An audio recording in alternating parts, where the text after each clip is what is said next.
I see that we have a quorum, and I now recognize myself for opening remarks. Pursuant to notice, we meet today to examine the Biden administration's Indo-Pacific strategy, the blueprint unveiled on February 11th to ensure a free and open Indo-Pacific and advance broader U.S. policy and strategic interests in the region. As a Pacific power, the United States has enjoyed a long history of deep ties to the broader Indo-Pacific.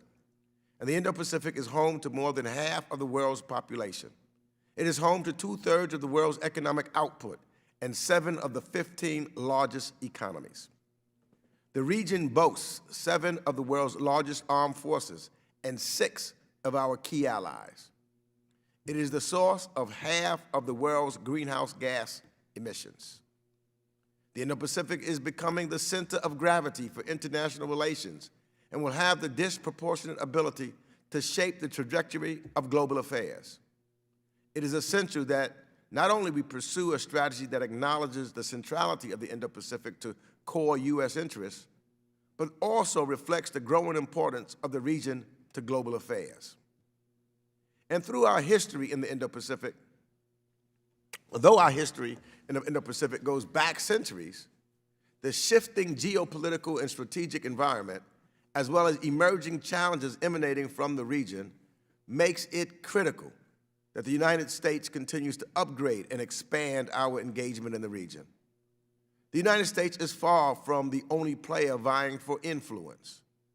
Revisionist autocratic actors seek to disrupt and displace the current system and set the rules of the road where they become the sole beneficiaries.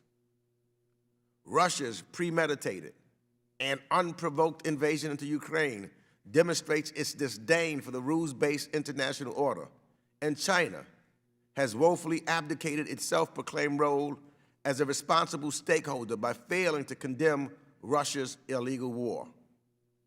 And in the Indo-Pacific, China routinely coerces our friends and allies, uses military aggression to gain the upper hand in border, maritime, and territorial disputes. It steals technology, bends the rules to protect its domestic industry, and commits human rights abuses on a grand scale, whether through its genocide in Xinjiang, its destruction of Hong Kong's autonomy, or its surveillance and repression of its citizens throughout the mainland. As we witness this ongoing assault on democratic norms and the rules-based international order, America must work with our partners and allies to counter the PRC's problematic policies and preserve a free and open Indo-Pacific. An effective approach to the region will allow us to tackle 21st challenges, including the COVID-19 pandemic, climate change, the rise in disinformation, and supply chain disruptions, none of which can tackle effectively alone. The previous administration's America Alone policies set high-level and consistent engagement back, and it is critical that we put diplomacy back at the center of our foreign policy to address complex and urgent challenges emanating from the region. This is particularly important given North Korea's nuclear and missile provocations and China's increased economic coercion and aggression and the ongoing crisis in Burma. We must also ensure that we bring our partners in ASEAN and those in the Pacific Islands with us and help them to recover from and build resiliency to deal with the transnational challenges such as climate change and the ongoing pandemic. The Biden administration Indo-Pacific strategy demonstrates that the United States is commitment to building the capacity of our allies and our partners for a more stable and inclusive region. And it devotes tangible resources to the region to restore our global leadership. America must commit deeper. America must be more expansive diplomatically and expand our diplomatic ties and engagement in the region. And that is exactly what I see that this strategy and plan does. I now yield back the balance of my time, and I now recognize the ranking member of this committee, Mr. McCall of Texas, for his opening remarks. Thank you, Mr. Chairman, and Thank you, Madam Secretary. I know you've probably been working day and night and been dealing with Congress. I know I appreciate all your efforts, though. I know it's not an easy job right now. You know, Republican and Democrat administrations are in agreement that this region is America's top foreign policy and national security priority. This region has been a battleground between democracy and tyranny for decades. Today, the Chinese Communist Party is trying to dominate the region and push the U.S. military out through military expansion and debt trap diplomacy. Mr. Chairman, you titled this hearing the Restoring American Leadership in Indo-Pacific. And so I'd like to make 2 points on American leadership in the Indo-Pacific, because the Americans watching might be under the mistaken impression that we may have left. But first, we've been in the Indo-Pacific for over 120 years, since the end of the Spanish-American War. Second, Americans' legacy in the Indo-Pacific is freedom and prosperity. In the Second World War, my dad's war, and other conflicts, Americans sacrificed their lives to keep this region free. And the results speak for themselves: an independent Philippines, thriving democracies in Japan, Korea, and Taiwan, and a strong ASEAN. But the CCP is undermining this hard-won freedom and prosperity. Chairman Xi and Mr. Putin have formed this, as we saw at the Beijing Olympics, this unholy alliance of two dictators obsessed with rebuilding their empires. Their recent no-limits partnership endorsed each other's territorial aggression. Putin has made his move. Question is, will Chairman Xi make his? And Taiwan is the front line. On the front line to maintain a free Indo-Pacific, a CCP-controlled Taiwan would be an unprecedented blow to our economic and national security. It would threaten the homeland, weaken our alliances, allow the CCP to hold the world's economy hostage by controlling supply chains, including semiconductors. And I believe they control about 90% of the advanced semiconductors in Taiwan. So anyway, I'm glad you're here today. I know you're busy and you've got a lot of other things on your plate. And to answer our questions. Before and during Putin's invasion, the president, the national security advisor, and administration officials at all levels, including yourself, Madam Secretary, went above and beyond to engage the CCP. But instead of joining the international community, I believe they doubled down on their loyalty to Vladimir Putin instead. And rather than condemn Russia, they helped spread Russia's disinformation. Rather than sanction Russia, they helped Russian banks avoid U.S. sanctions. Mr. Chairman, our response to the CCP threat needs less talk and more action. Soon, I'll be introducing the Taiwan Deterrence Act to stand up a security assistance program for Taiwan. Putin's invasion of Ukraine has shown us how critical it is to get our allies the weapons they need before an invasion and not after. The invasion of Ukraine is also a reminder that we have the power to lead our allies in punishing and deterring our enemies. We can cripple our adversaries' economies. We can use export controls to cut off technology that they use to build their military and that they use to murder innocent people. We can restrict the outbound flows of American investments into their brutal regime. Quite frankly, we have had crippling effects on Russia. I think we need to look at China and their quest for aggression. If we truly want the United States to lead in the Indo-Pacific, we need to deal with the CCP from a position of strength. And I would be remiss if I did not mention the Iran nuclear deal, in particular the possibility of lifting the foreign terrorist organization designation on the IRGC. This is a terrorist entity that has blood of over 600 Americans on its hands, and it continues to plan and launch attacks around the world. Delisting this organization as part of a political deal with Iran would undermine our sanctions around the world, and it would give a free pass to terrorism. I know this is one of the options on the table, Madam Secretary, but I would urge you to resist that temptation. I think that would be a terrible mistake. So I look forward to our discussion, and with that, I yield back. Gentleman yields back. I'd now like to turn to our distinguished chair of the subcommittee of Asia, and the Pacific. I yield 1 minute to Chairman Barrow. Thank you, Mr. Chairman. It's been a busy year and a half in the region, starting with the ongoing pandemic, to the coup in Myanmar, to the collapse of the Afghan government, to now the invasion of Ukraine by Russia, and more recently, we're paying close attention to what's happening in Pakistan and Sri Lanka, real issues there.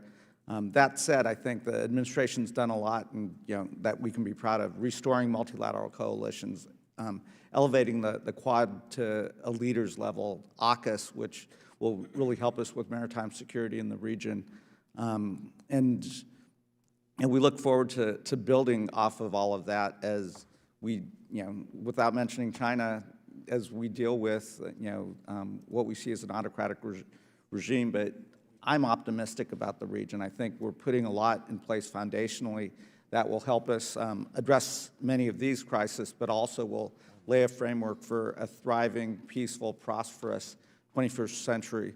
But it really will take American leadership, American engagement, and I think in a bipartisan way. I've enjoyed working with my ranking member, Mr. Shabbat, and we've got to have a long-term American strategy for the region. So thank you, and I'll yield back. Gentleman yields back. And now I recognize the subcommittee ranking member, who I have the pleasure of working with very closely. And I would like to acknowledge how closely both the chair and the subcommittee and the ranking member works together in the spirit of this community. So I yield to Ranking Member Shabbat. Thank you very much, Mr. Chairman, and we do enjoy working together in a bipartisan manner for the most part in this committee, and we appreciate that. It's hard to overstate the significance of the Indo-Pacific. Not only is it home to over half the world's population, but it also produces more than a third of the globe's economic activity. Over the upcoming decades, the region will steadily grow in importance, making it absolutely critical that we get our strategy towards it right. While most of the countries in the Indo-Pacific are focused on peaceful development, the Chinese Communist Party is seeking regional hegemony, dominance over the rest of us. Bewilderingly, however, powerful voices in this administration seem to think that the CCP is just one conversation away from being a responsible stakeholder or the solution to the crisis in Ukraine. Let me be clear, the CCP is not a potential friend, not a responsible stakeholder, not a misunderstood partner. The Chinese Communist Party is a strategic and ideological adversary. They are our primary challenge in the Indo-Pacific. So I look forward to discussing whether our policy toward the region recognizes that fact. I yield back. The gentleman yields back. It is now my distinct pleasure and honor to introduce our witness. And I want to say first to our witness, thank you. Thank you for your service to our country. Thank you for being available to this committee anytime that we call. You always rise to the occasion. And the House. You've been able to testify at a number of our classified briefings and keeping us informed on what is taking place around the world. So I want to thank you for your service. The Honorable Wendy Sherman was confirmed by the Senate on April 13th, 2021, and sworn in as the 21st and first female Deputy Secretary of State on April 14th, 2021. Prior to assuming this position, Deputy Secretary Sherman was Professor of the Practice of Public Leadership and Director of the City for Public Leadership at the Harvard Kennedy School. From 2011 to 2015, Deputy Secretary Sherman served as Undersecretary of State for Political Affairs.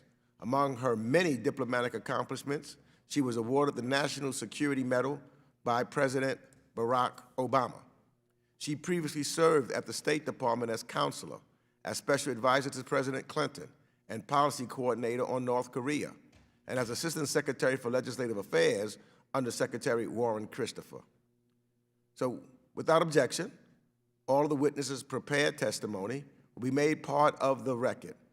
And I'll now recognize the Honorable Deputy Secretary Sherman to make her testimony, and she'll be recognized for 5 minutes to summarize the testimony. And I know, let me just say this early on to members afterwards, because when we get to questions, I know that the Deputy Secretary has a hard 1 p.m. stop. So I'm going to be strict with the gavel when we get to the questions and answers, so allow as many members as possible to ask questions. Madam Deputy Secretary. Thank you very much, Chairman Meeks, Ranking Member McCall, Subcommittee Chair Barra, and Ranking Mr. Shabbat. Distinguished members of the committee all, thank you for inviting me to testify today about the Biden-Harris administration's Indo-Pacific strategy. Even as we work every day in lockstep with our allies and partners to support Ukraine and the Ukrainian people, and to impose severe coordinated costs and consequences on Russian President Vladimir Putin and his enablers, we are also continuing to advance our foreign policy priorities in every region of the world through sustained diplomatic engagement. The United States is a proud Indo-Pacific nation. Our future is entwined more closely with the Indo-Pacific than with any other part of the world. The Indo-Pacific, as the chairman said, is the fastest growing region on Earth, and it will be decisive to addressing virtually every priority issue, from promoting strong economic growth, to combating the climate crisis, to strengthening global health security, to upholding the rules-based international order. Our vision, a vision we share with our allies and partners across the region, is to ensure the Indo-Pacific remains free and open, and becomes more interconnected, prosperous, secure, and resilient. These priorities are all reflected in the 5 pillars of the Indo-Pacific strategy released by the White House in February. First, advancing a free and open Indo-Pacific. We have seen increasing challenges to democracy, the rule of law, and human rights in the Indo-Pacific, all of which threaten stability, transparency, and prosperity. To combat these trends, we are working to build the capacity of Indo-Pacific nations and regional institutions to build strong civil societies, combat corruption, and promote good governance, strengthen democratic systems, and promote human rights and a free and independent press. We are also working to uphold and strengthen the rules-based international order so that nations in the Indo-Pacific and elsewhere can make decisions free from coercion. Ideas and people can flow freely. Problems are dealt with openly and according to a transparent set of rules, and the seas and skies are governed according to international law.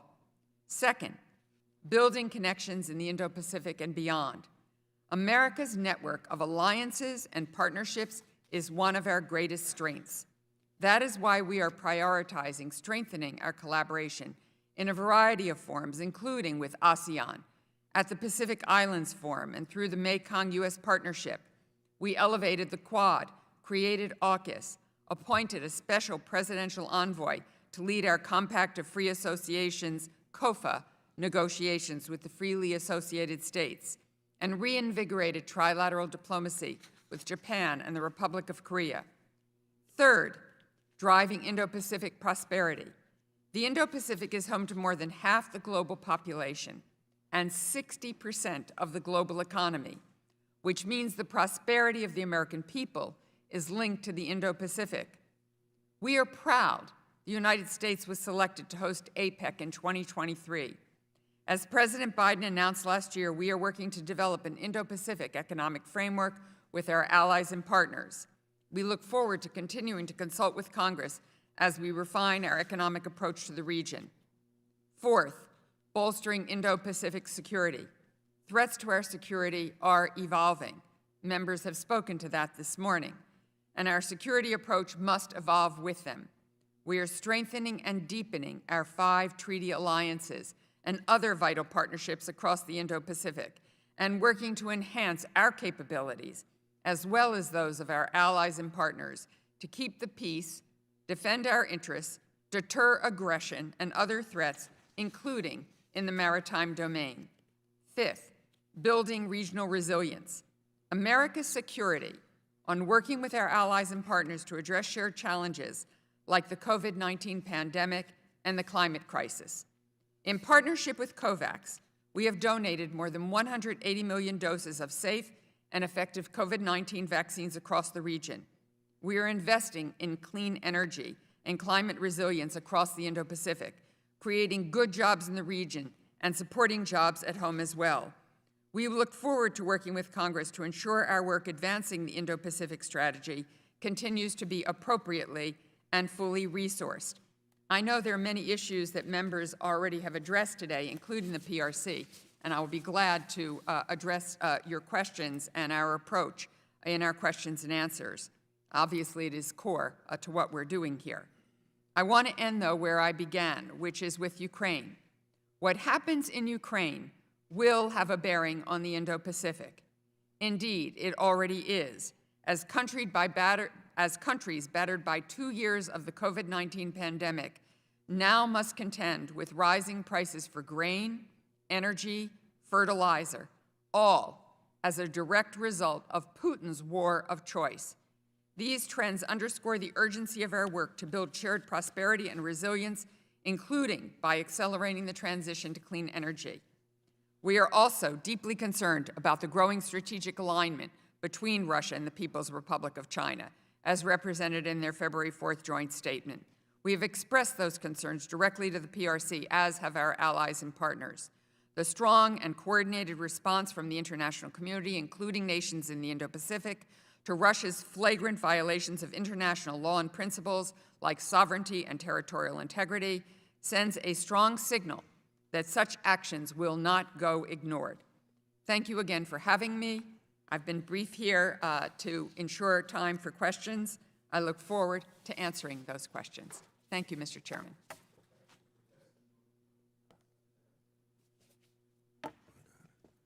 Thank you for your testimony, Madam Secretary. I'm now going to recognize members for 5 minutes each, and pursuant to House rules, all time yielded is for the purposes of questioning our witnesses. I'll recognize members by committee seniority, alternating between Democrats and Republicans. If you miss your turn, please let our staff know and we'll come back to you.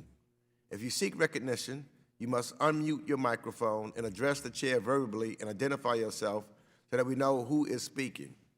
I'll start by recognizing myself for 5 minutes. Madam Secretary, ahead of Russia's invasion of Ukraine, Putin and Xi released a joint statement announcing closer strategic cooperation. And while China has maintained publicly that it did not know about the invasion and has tried to distance itself from Russia's war, from Putin's war, it has refused to condemn Russia and has engaged in disinformation that supports Russia's justifications. So my question, Madam Secretary, is what is the administration's assessment on whether China actively supported Russia in its invasion of Ukraine?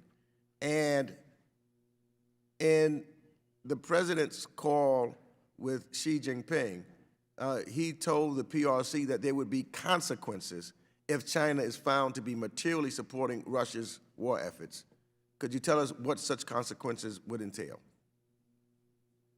Thank you very much, Mr. Chairman. I think when we all saw the manifesto before the Beijing Olympics, we were quite concerned. We were already concerned, but that increased the concern about what this partnership was really about. It's interesting that the PRC has said publicly that this is a partnership, not an alliance, as part of Xi Jinping's trying to distance himself somewhat from what President Putin has done with this premeditated, unjust, and unprovoked invasion of Ukraine. President Biden has been very direct with President Xi, as has Jake Sullivan with Yang Jiechi, as has Secretary Blinken with Wang Yi, as have I been with the ambassador here in Washington in quite long meetings, that if Putin in this premeditated, unjust, and unprovoked invasion, there will be consequences. I think one only has to look at the range of sanctions more to be announced today against Putin, against the economy, against individuals who are enablers, against elites, against oligarchs, export controls, designations, sanctions that are not only from the United States, but in unprecedented fashion, coordinated with our allies and partners, not just in Europe, but throughout the world, gives President Xi I think, a pretty good understanding of what might come his way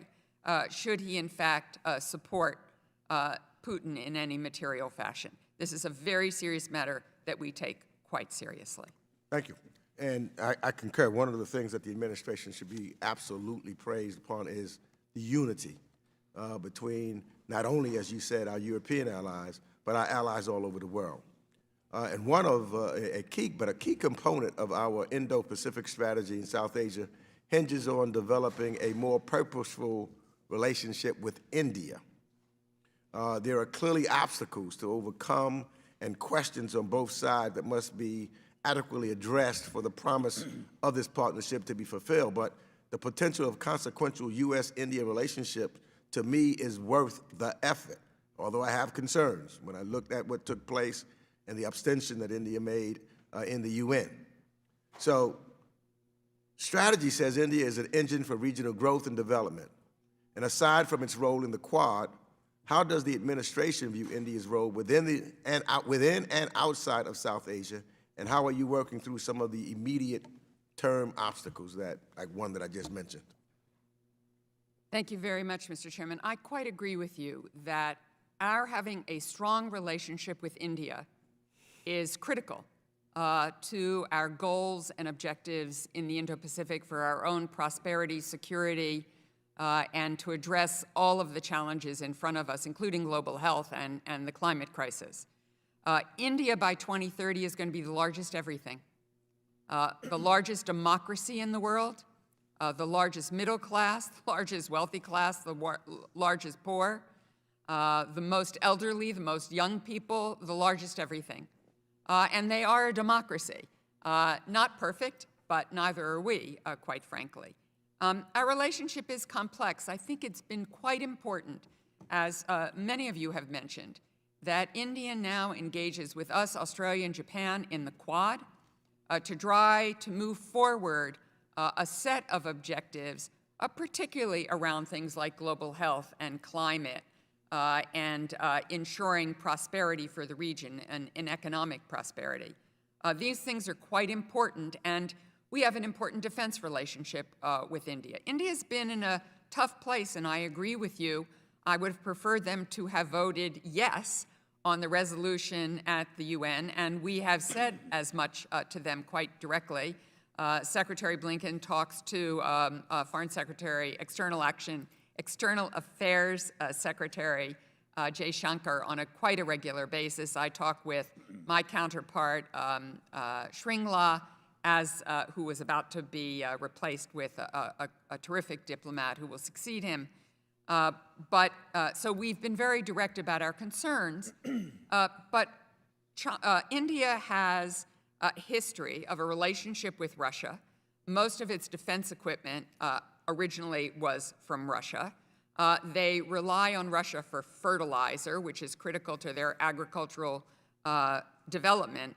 That's not to say we're happy with the choice they've made, and we have pointed out to them that given the sanctions, they're not going to be able to get Russian equipment. They're not going to be able to repair their equipment or their weapons. And indeed, we have built a very strong defense relationship with Russia, very important to our defense community and our defense sales, our joint cooperation with India. So they are a strategic partner for us and quite critical that we continue to develop this relationship, and they are a critical member of the Quad.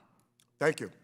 My time has expired, and now recognize Mr. McCall for 5 minutes. Thank you, Mr. Chairman. And Madam Chair, thanks so much for taking the time.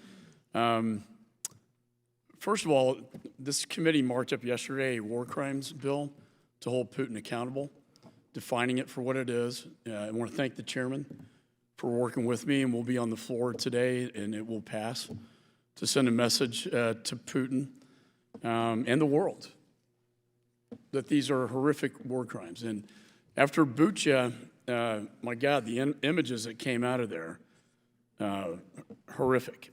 And I'm quoting President Zelensky after he gave his tour of Bucha. And he says, quote, "If we had already got what we needed, all these planes, tanks, artillery, anti-missile, anti-ship weapons, we could have saved thousands of people. I do not blame you. I blame only the Russian military but you could have helped, Zelensky said in his speech. I agree with him. I think we waited too long to get these weapons in. I know you can't discuss the S-300 in this open environment and the anti-aircraft, anti-missile capability and systems, but I hope we are making progress because that is what they really need right now. Shifting to Taiwan. I had breakfast with the Taiwanese ambassador this morning, and just like Ukraine, we're worried that Chairman Xi, after the chairman of this committee mentioned this unholy alliance at the Beijing Olympics, standing hand in hand together, denouncing aggression from the West, the same issue arises. Is Taiwan able to defend herself? I think the answer is no right now, and I'm worried about that. And I don't want to make the same mistake of waiting until after an invasion because that's going to be too late. And so I would like to just very quickly go through all the foreign military sales that the chairman and I have signed off on and the dates of notification going back to July of 2019 all the way to August of 2021. This includes Stinger missiles, aircraft, it includes torpedoes, Patriot systems, these high mobility artillery rocket systems, these standoff land attack missile expanded response missiles, the Harpoons, which are very effective against anti-ship, field information communication systems, and the self-propelled howitzer system. Her biggest complaint to us is that while we have notified and signed off on these systems, they've yet to be delivered to Taiwan.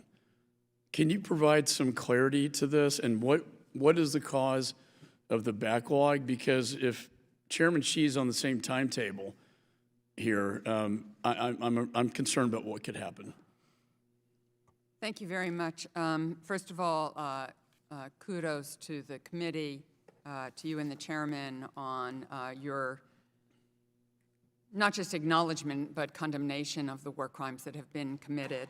Secondly, I want to just share with this committee that the White House has just announced the following sanctions, in addition to everything else we've done. Full blocking sanctions on Sberbank, Russia's largest financial institution, and Alfa Bank, Russia's largest private bank, prohibition of new investment in the Russian Federation, full blocking sanctions on critical major Russian state-owned enterprises, full blocking sanctions on Putin's adult children, Lavrov's wife and daughter, and members of Russia's Security Council, and many more. So we have taken very decisive and very tough action today. As you all did yesterday in your markup, the acts in Bucha are so horrifying, and I think we all appreciate that there is probably more horror to come. So thank you very much for what you did in the committee. And I also want to add, Congressman McCall, that between the United States and allies and partners, for every Russian tank in Ukraine, there are or soon will be in Ukraine more than 10 anti-tank systems for every Russian tank. So we have heard what President Zelensky has called for, and we are working day and night to offer whatever we possibly can along with our partners and allies. And if I were him, I would want everything, and I would want it yesterday. So I certainly understand. On Taiwan, terribly important, as you point out, the United States sold more than $30 billion worth of arms to Taiwan since 2009. And thank you for outlining the authority of this committee. We have more than 400 foreign military sale cases in implementation in Taiwan. We are looking at the entire defense trade enterprise to see where efficiencies can be made and how delivery timelines of defense articles can be improved. We are outlining defense trade priorities to Taiwan and to industry to increase transparency and predictability, expediting third-party transfers, reviewing possibilities for arms sale exports from other countries, pushing for the conclusion of defense agreements related to defense trade, and looking at opportunities to improve Taiwan's indigenous industrial defense capability. So since 2017, the U.S. has authorized, with your actions, over $18 billion in foreign military sales for Taiwan. In addition, direct commercial sales authorizations for end use by the Taiwan Authority during this period has totaled $2.3 billion. So I certainly understand that President Tsai wants to see everything delivered as quickly as possible, and we are doing that. We are also urging Taiwan to focus on capabilities that would deter the PRC from taking Taiwan by force. This means a focus on capabilities that are cost-efficient, mobile, lethal, resilient, and capable of operating and surviving in a contested environment. And my time's up. These asymmetrical weapons are vitally important. This is a backlog, and it's real. I would urge you to get those out. In closing, RIMPAC, she also requested the Rim of Pacific exercises. I would hope the administration would maybe consider Taiwan being a part of that. Gentleman's time has expired.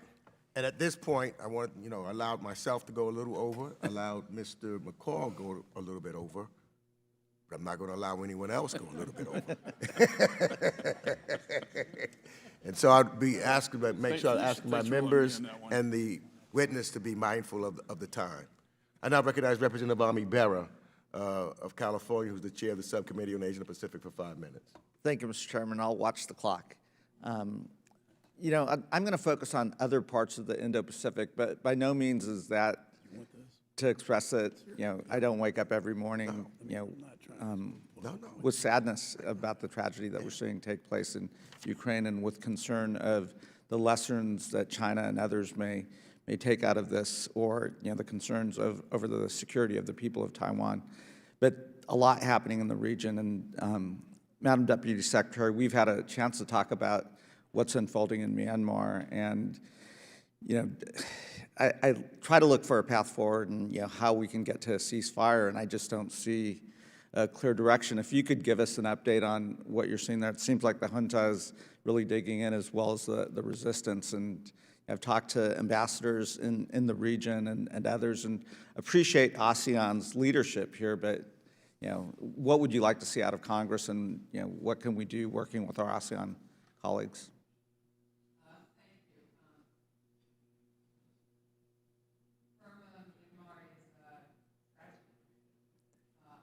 Horrifying tragedy. Indeed, Secretary Blinken recently, looking back all the way to 2017, named what has happened to the Rohingya in Burma as genocide. So we did that because we believe that accountability of the past is critical for accountability for the present. And shining a light on the crimes of Burma's military in the past also speaks to what they are doing in the present. The work with ASEAN and the travels that you all have made to countries in Southeast Asia who are part of ASEAN to urge them to follow through on the 5-point consensus in a way that is real and inclusive. There have been forays to the capital, but often to meet with junta leadership, not to meet with democratic opposition. And so I would urge you to continue to press countries in ASEAN to move forward in a very pressing kind of way. Cambodia is the current chair. They have mixed ambitions here, and they need to be encouraged, to say the least, by other members of ASEAN to take the action that is necessary. Both myself and Counselor Derek Chalet have tried to put a special focus on this. Derek has traveled maybe 3 times to the region. I have gone twice myself because we want to make sure that this does not last forever and that the world does not forget what is happening here. Let me touch on another subject that doesn't get as much coverage, but is no less important. You touched on in your open, the second island chain, the Pacific Islands, and the importance of getting COFA completed. I'm glad to hear that there'll be a special envoy focused on this. If you could give us an update, and then obviously we're watching the Solomon Islands very closely, and again, the South China Sea is much more complicated today than maybe had we resolved some of this back in 2014, but we don't want to see that happen in the Pacific Ocean. If you could give us an update on COFA. Right. The Pacific Islands are incredibly important. The Secretary, even after the start of Putin's premeditated, unjust, and unprovoked invasion of Ukraine, went to Australia and to Fiji, and went to Fiji for a meeting of Pacific Island nations. All of these islands are under tremendous stress, not only economically and in terms of COVID, but they are barely above sea level. And so when we look at the climate crisis, these islands are quite at risk. We were very glad to just name as a special presidential envoy a very seasoned Foreign Service officer, Ambassador Joe Yun, to be the special presidential envoy for the COFA negotiations. He will go forward. It's not that the folks who were doing this before weren't capable. They were, but we felt that we needed to raise the level of attention and our concern about this. In addition, we have an Our Ocean conference coming up just in a few days to focus, co-hosted by the United States and Palau, to bring attention to these global issues. Mindful I have 5 seconds left. Let me say on the Solomon Islands that we are very concerned about the relationship with the PRC. We will be taking some action shortly to remind the Solomon Islands of how important their The gentleman's time has interests are. expired. I now recognize Representative Chris Smith of New Jersey, who's the ranking member on the Subcommittee of Africa, Global Health, and Global Human Rights for 5 minutes. Thank you very much. Secretary Sherman, thank you for testifying of your work at the State Department. Let me just ask you if I could. I just left a major conference of the OSCE. I'm the Special Representative for Human Trafficking. So I gave a speech, so I just can't, that's why I was late.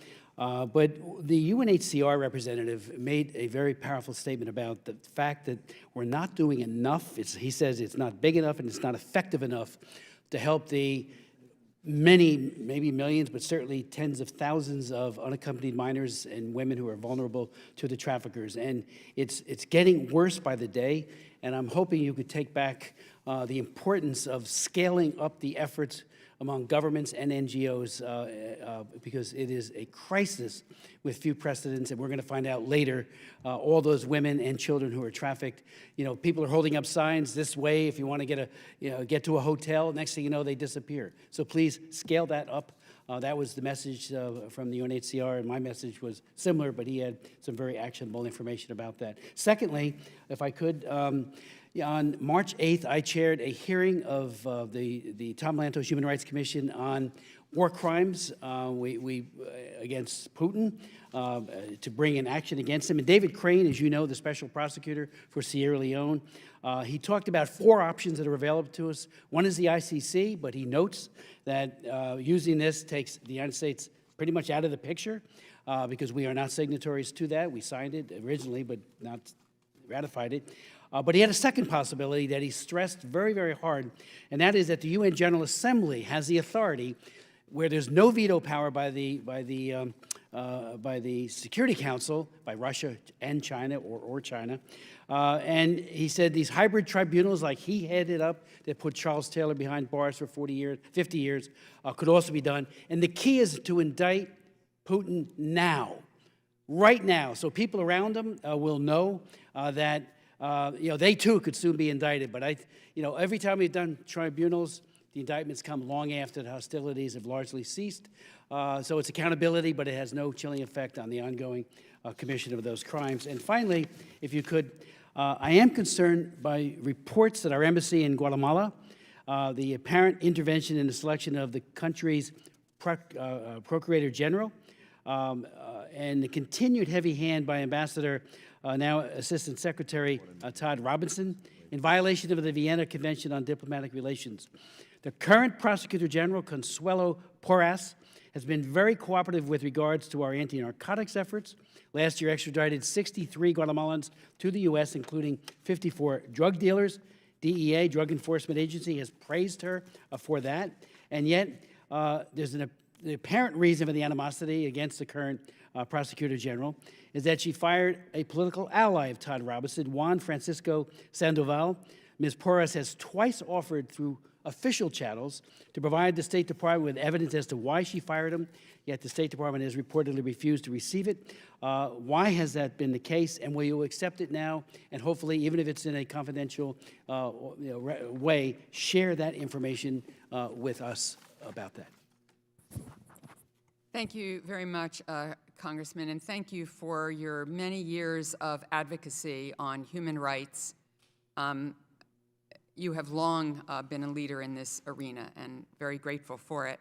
On the human trafficking, I could not agree with you more. It is a terrible, terrible problem and a growing one. We actually had a meeting on this yesterday to see what else we can do. As Razaya, the Undersecretary for this arena, is very much focused on it, as is Julieta Noyes, our new Assistant Secretary for PRM. So please know that we completely join you in this concern and are upping our game and all of our partners and allies in doing so as well. In terms of war crimes, yes, the ICC is one vehicle. Although we are not a signatory, we can provide information.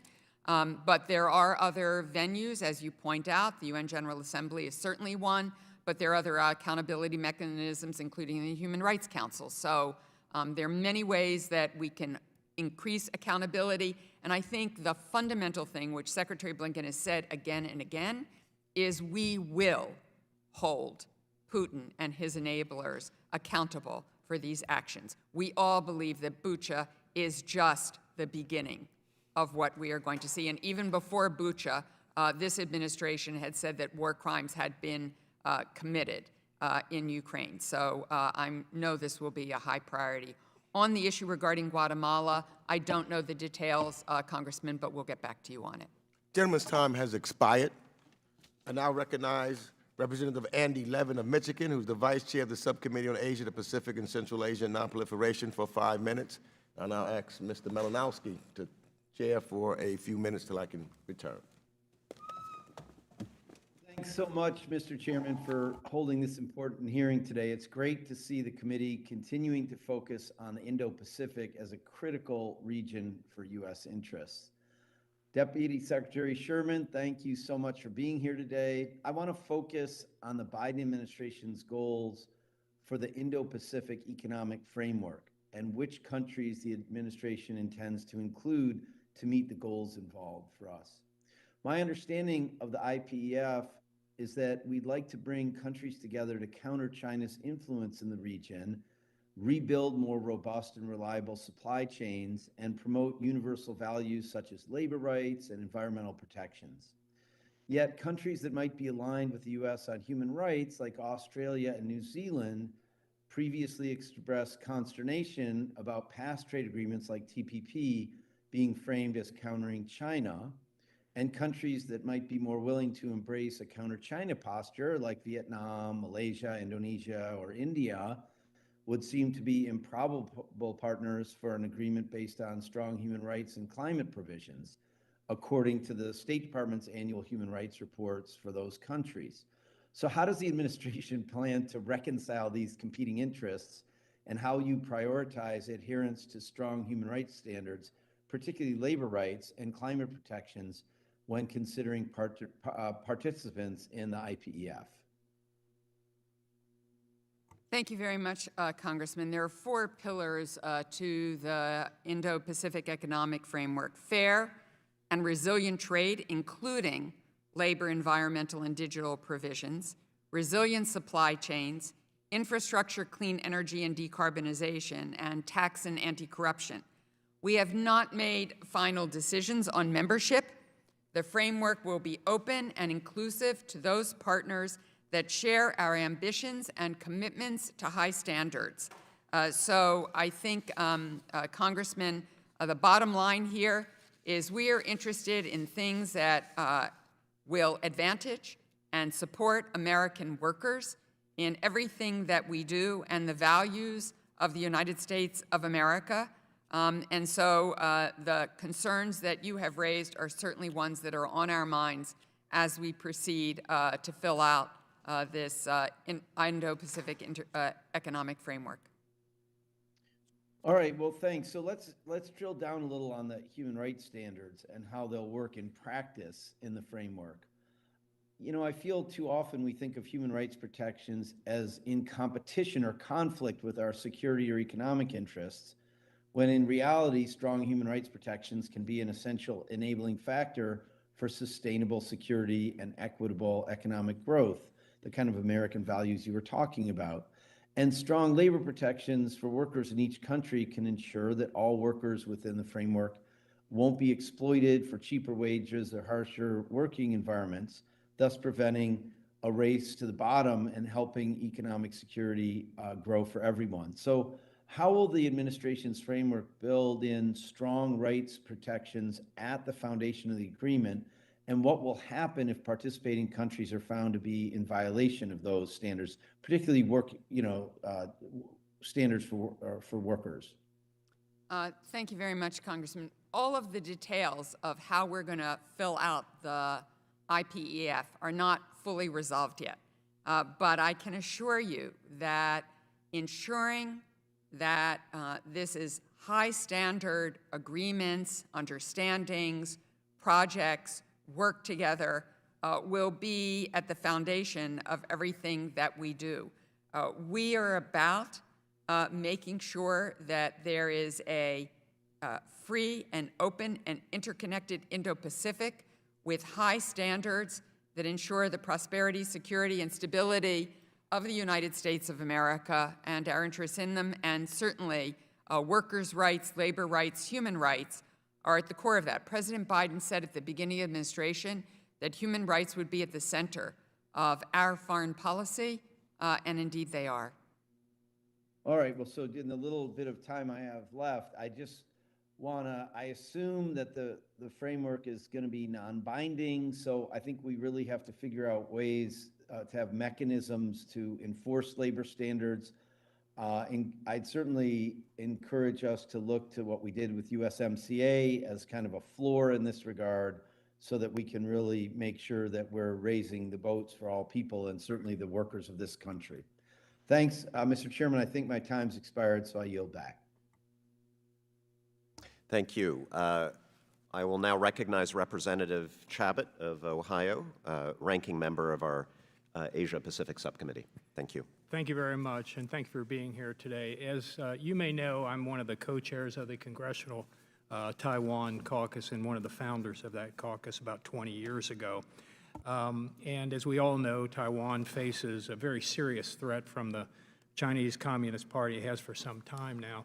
And as the ranking member already talked about, there are currently substantial delays in the delivery of key weapons systems to Taiwan, many of which were approved by Congress and which the United States encouraged Taiwan to buy in the first place. And I don't want to go through all that again, but I know in communicating in various ways with the Taiwanese officials that it's very frustrating, and we need to do something about that. It's very serious. Congress and the administration have to work together on that.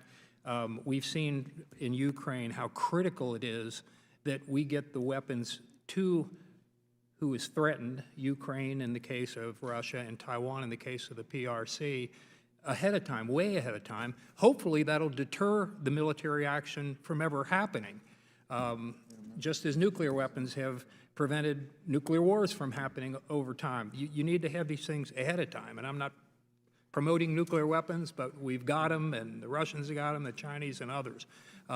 But we need to make sure that we stop whatever the logjam have, whatever the delays have been. We've got to get the weaponry to Taiwan. But I'm not going to ask you to respond to that. Let me get to something else. One of the many reasons that the world has condemned Russia's invasion of Ukraine almost universally is because it's a clear violation of a state's sovereignty, in violation of the UN Charter. Now, it might be more difficult, potentially, to build a similar coalition around Taiwan if China would invade, because the Chinese Communist Party and the PRC has spent years promoting the lie that Taiwan is part of the PRC, which is it absolutely not part of China, nor has it ever been. What actions is the administration taking now to build a coalition in support of Taiwan's freedom? The mic. There. That's Thank you very much, Congressman. For over 4 decades, for over 40 years, the U.S. One China policy has been guided by the Taiwan Relations Act, the 3 joint communiques, and the 6 assurances. President Biden himself voted for the Taiwan Relations Act, and I mention it because it has some critical principles to the point you're making. The United States will continue to assist Taiwan in maintaining a sufficient self-defense capability, and I take your opening points about making sure that we get weapons to them to be able to do that.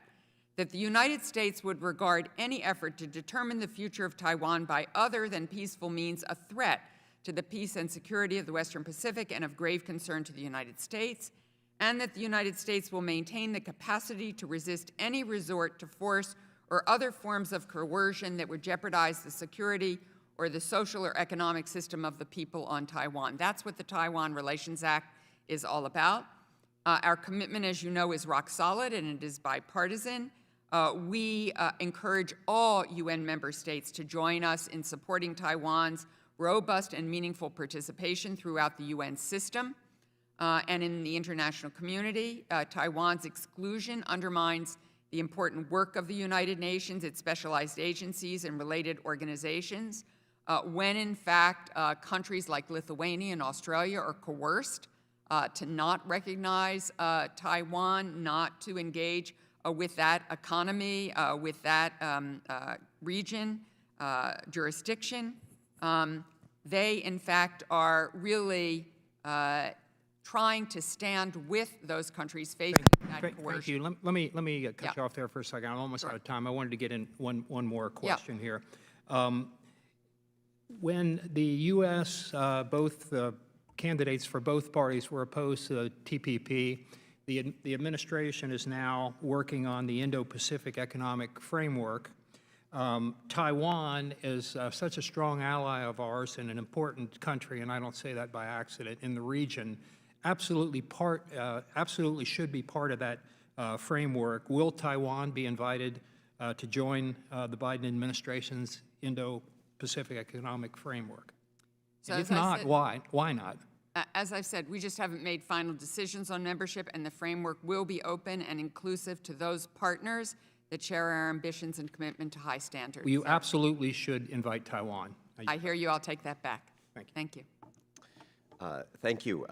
The chair now recognizes Representative Susan Wild of Pennsylvania for 5 minutes. Thank you very much, Mr. Chairman. Deputy Secretary Sherman, good morning. In 2021, the International Trade Union Confederation, the ITUC, once again named the Philippines as one of the 10 worst countries in the world for working people. According to the ITUC report, workers and their representatives in the Philippines remained particularly vulnerable to violent attacks, intimidation, and arbitrary arrests. 28 union representatives were illegally arrested and detained in March and December, and 7 union leaders were killed between March 2020 and April 2021. And to be clear, these attacks are sanctioned by President Duterte's government, which both targets the labor movement directly and allows attacks against labor organizers to occur with impunity. Given the Biden administration's very strong support for the labor movement here at home, does the administration agree that these systemic attacks on the Philippines labor movement are completely unacceptable? Thank you very much, Congresswoman. Councilor Derek Chalet was just in the Philippines and covered a wide range of issues, including our concerns about such actions, and that will always be something of concern to us, absolutely. Well, thank you. My next question was going to be whether the administration had taken any explicit steps to raise these concerns at the highest levels of the Philippines government. I assume from that answer that your answer would be yes. Yes. And what was the response, if you know, of the Philippines government to the raising of those concerns? I think, as you probably well know, Congresswoman, this is an ongoing conversation with the Philippines, which is about to see an election, and not sure how it will go, but I think some of these challenges are likely to continue no matter how it goes. And look, Philippines is a very important treaty ally of the United States, and we need to build a strong relationship given what they do, their strategic position in the world. They're part of the Indo-Pacific, the basing and their key importance to us in terms of our defense. So this is a complex relationship and one that we have to work at very hard. And it's why Secretary Blinken asked Councilor Chalet to make sure that we actually had sent a seventh floor principal there. And I suspect before many months are over, I will be going there myself. Well, I appreciate that. I will say that this is an ongoing source of concern for me. I recognize the great importance that the Philippines has to us in all of the areas that you just described, but I also think that if we are going to be a leader in human rights, we cannot ignore human rights violations occurring in our allied countries around the world. I would like to propose that the administration consider hosting an international summit on labor rights that would feature representatives of the labor movement from the Philippines and other countries around the world where labor organizations are most at risk, in order to highlight the U.S. commitment to the right to organize. I don't expect you to respond to that on the spot unless you're willing to do so, but I would respectfully request a written response to that proposal.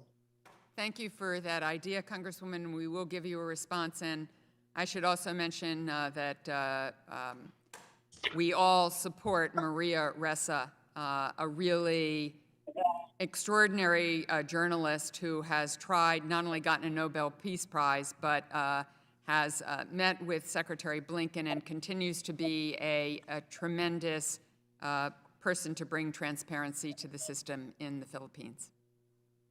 And I commend the administration on that. I just don't ever want us to lose sight of the fact that there are still grave human rights violations occurring. And I maintain that the best way for us to be a leader on human rights issues is to demand that our allies exhibit a recognition of human rights, and that they abstain from infringing is a mild word, systemic attacks on labor and journalists and so forth.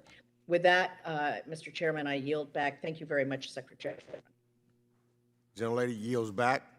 I now recognize Representative Joe Wilson of South Carolina, who's the ranking member of the Subcommittee on the Middle East, North Africa, and Global Counterterrorism, for 5 minutes.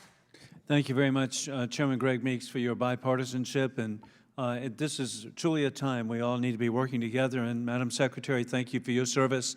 I'm so grateful that we now have the Indo-Pacific, not just the Pacific. It was a recognition by President Donald Trump of the significance of India, the world's largest democracy. Today, I had the extraordinary opportunity to host at breakfast a delegation of the new transition government of South Korea, Dr. Jin Park and Tai Yong Cho. How fortunate we are. What an example of the difference between democracy, South Korea, and the failure of communist, socialist totalitarianism of North Korea. And I'm the only member of Congress, so I want to give credit to former Congressman Kurt Weldon. He had me on a delegation. I've been to Pyongyang and Seoul. Gosh, what a contrast. And hey, working with them, I'm very happy for you. Now, at the same time, it's so inspiring to see the people of Ukraine defending themselves and their families against the mass murdering Putin regime. And then Vladimir Zelensky, what a incredibly courageous person, and the Winston Churchill of our time, who deserves a bust, I believe, in the Capitol, just like Winston Churchill has a bust in the U.S. Capitol. And we have the allies are working together, but a problem has been that our allies want to be backfilled for whatever Soviet equipment that they have. And we have extraordinary allies, Bulgaria, Slovakia, Slovenia, that want to provide, but of course they have to have a backfill. And what is the effort made to facilitate backfill for their protection? So thank you very much, Congressman. And I met with that transition team as well, and I think that President-elect Yoon of South Korea will be a terrific partner and ally of the United States. And I, too, have been to Pyongyang and to Seoul, and so I understand exactly the point that you were making about the difference. And let's remember, at one point, the Republic of Korea had authoritarian leadership, and they instead built a democracy that is just getting stronger and stronger every year. In terms of backfilling, we are talking with our partners and allies of each of these requests and seeing what is possible. We understand that countries want to support Ukraine but don't want to leave themselves vulnerable.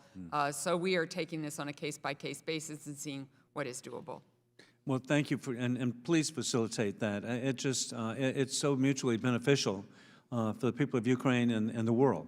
And additionally, as you indicated that South Korea went from an authoritarian regime to the democracy that it is today, I actually have faith in Russia and the Russian people, and that's why I've introduced bipartisan legislation that would provide for immediate refugee status for any person in the Russian military or diplomatic corps or Russian Duma that would defect, that they would be given immediate refugee status to the United States. And if they brought over military equipment and delivered it to Ukraine, they could get up to $100,000. And so we should not give up on the people of Russia.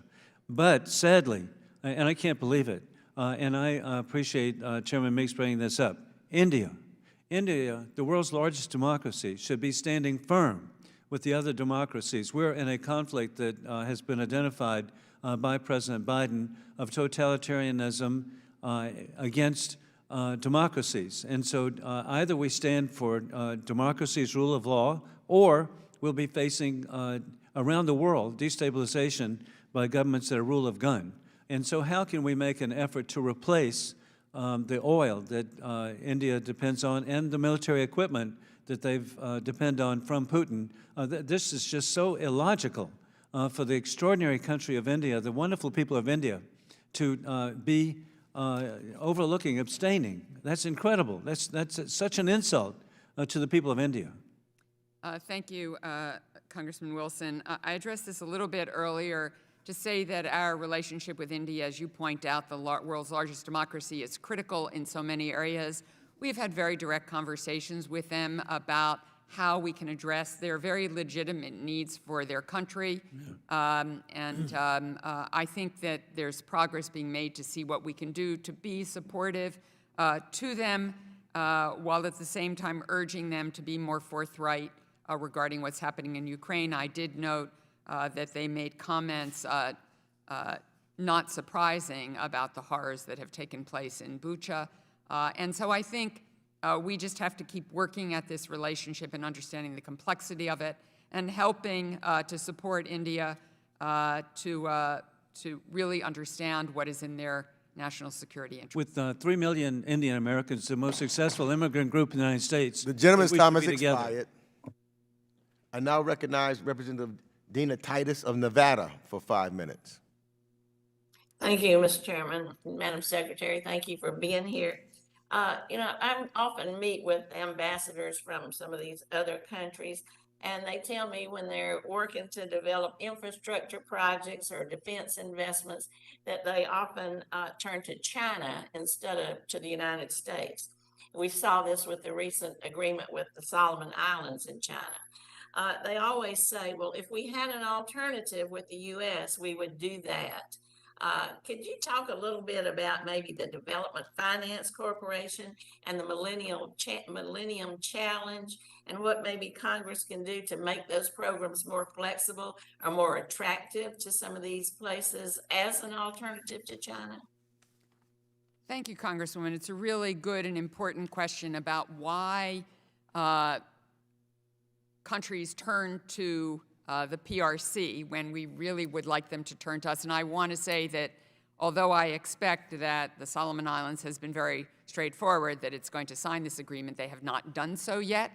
And we certainly want the Solomon Islands to know their importance to us, and we have done investment in the Solomon Islands, so we hope this is an ongoing conversation.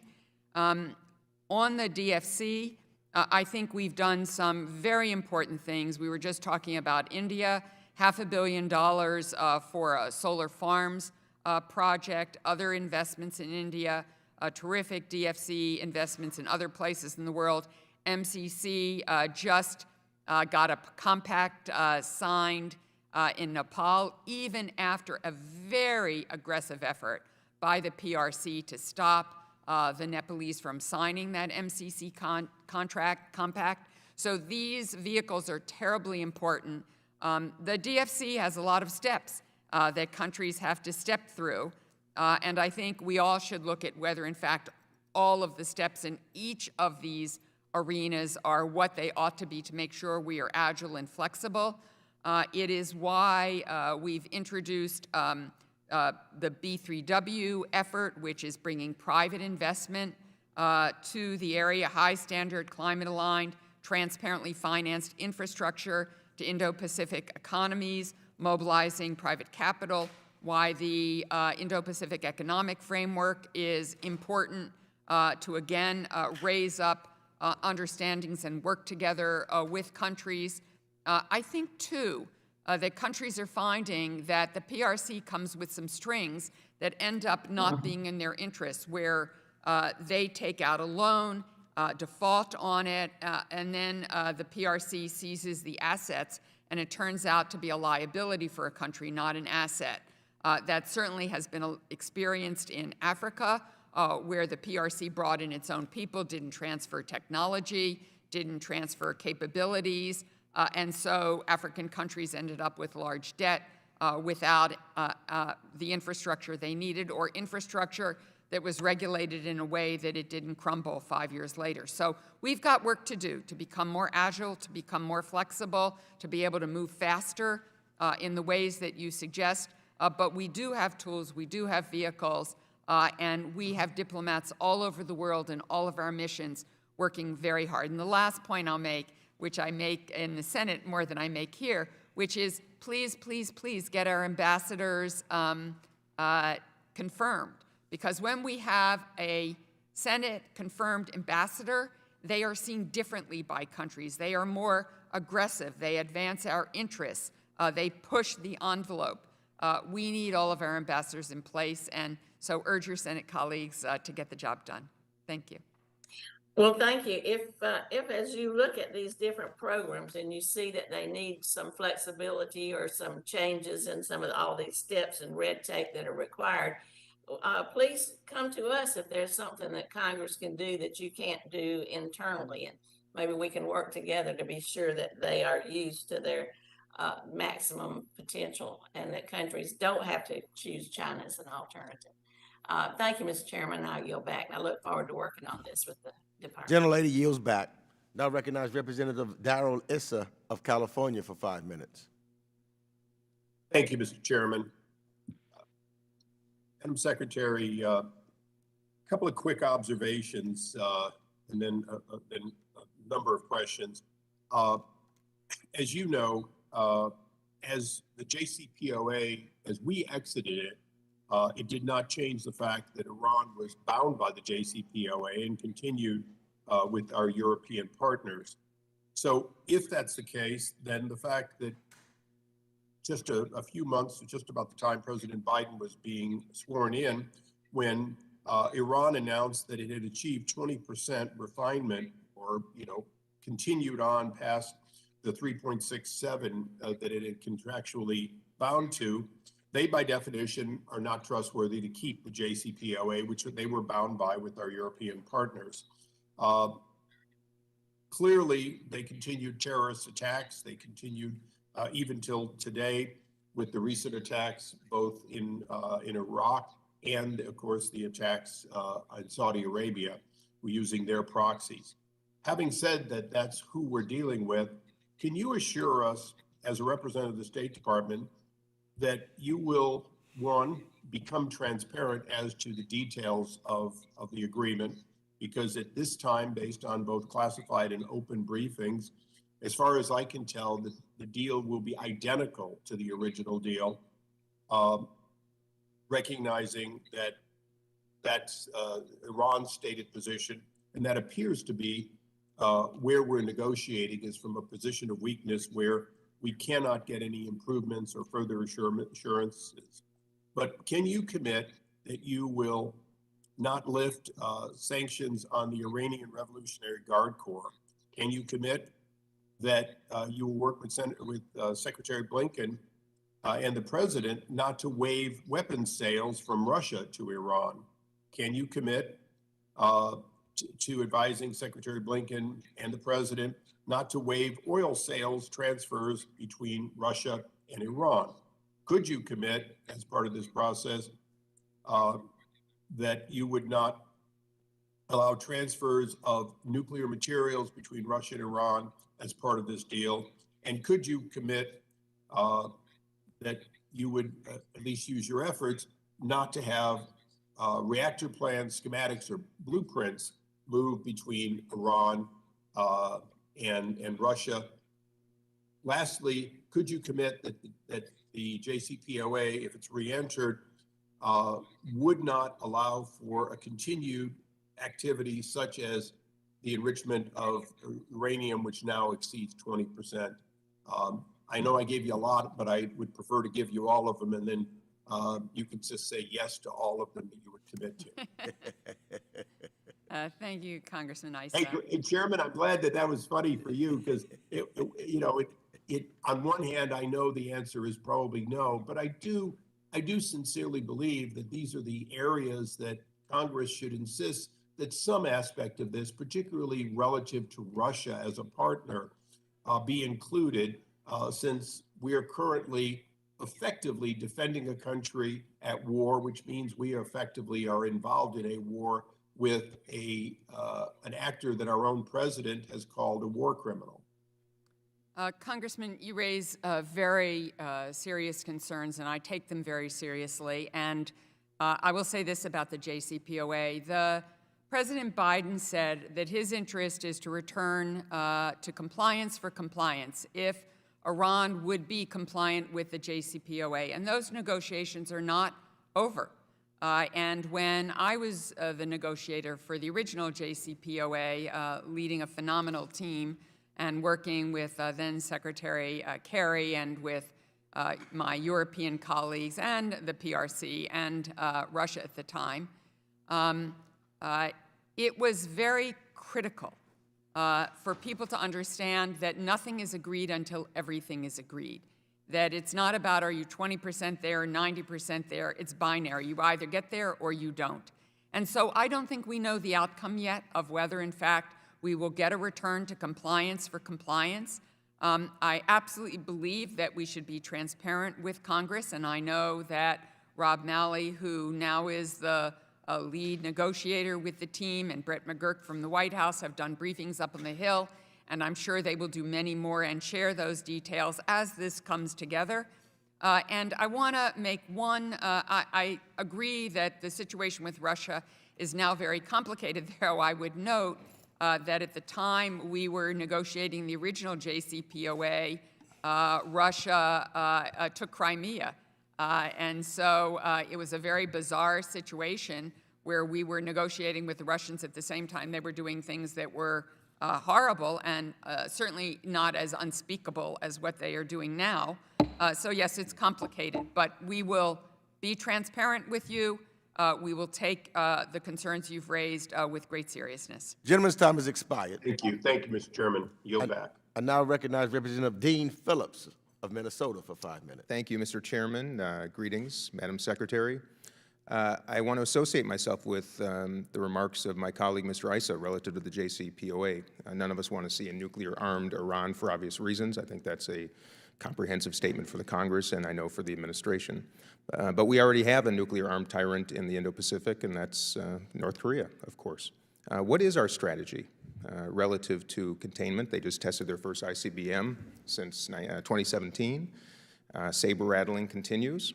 And I'd like to hear from you about what our strategy for containment is vis-a-vis North Korea, but even more broader proliferation. Thank you, Congressman. There is no question we share your deep concern about the DPRK.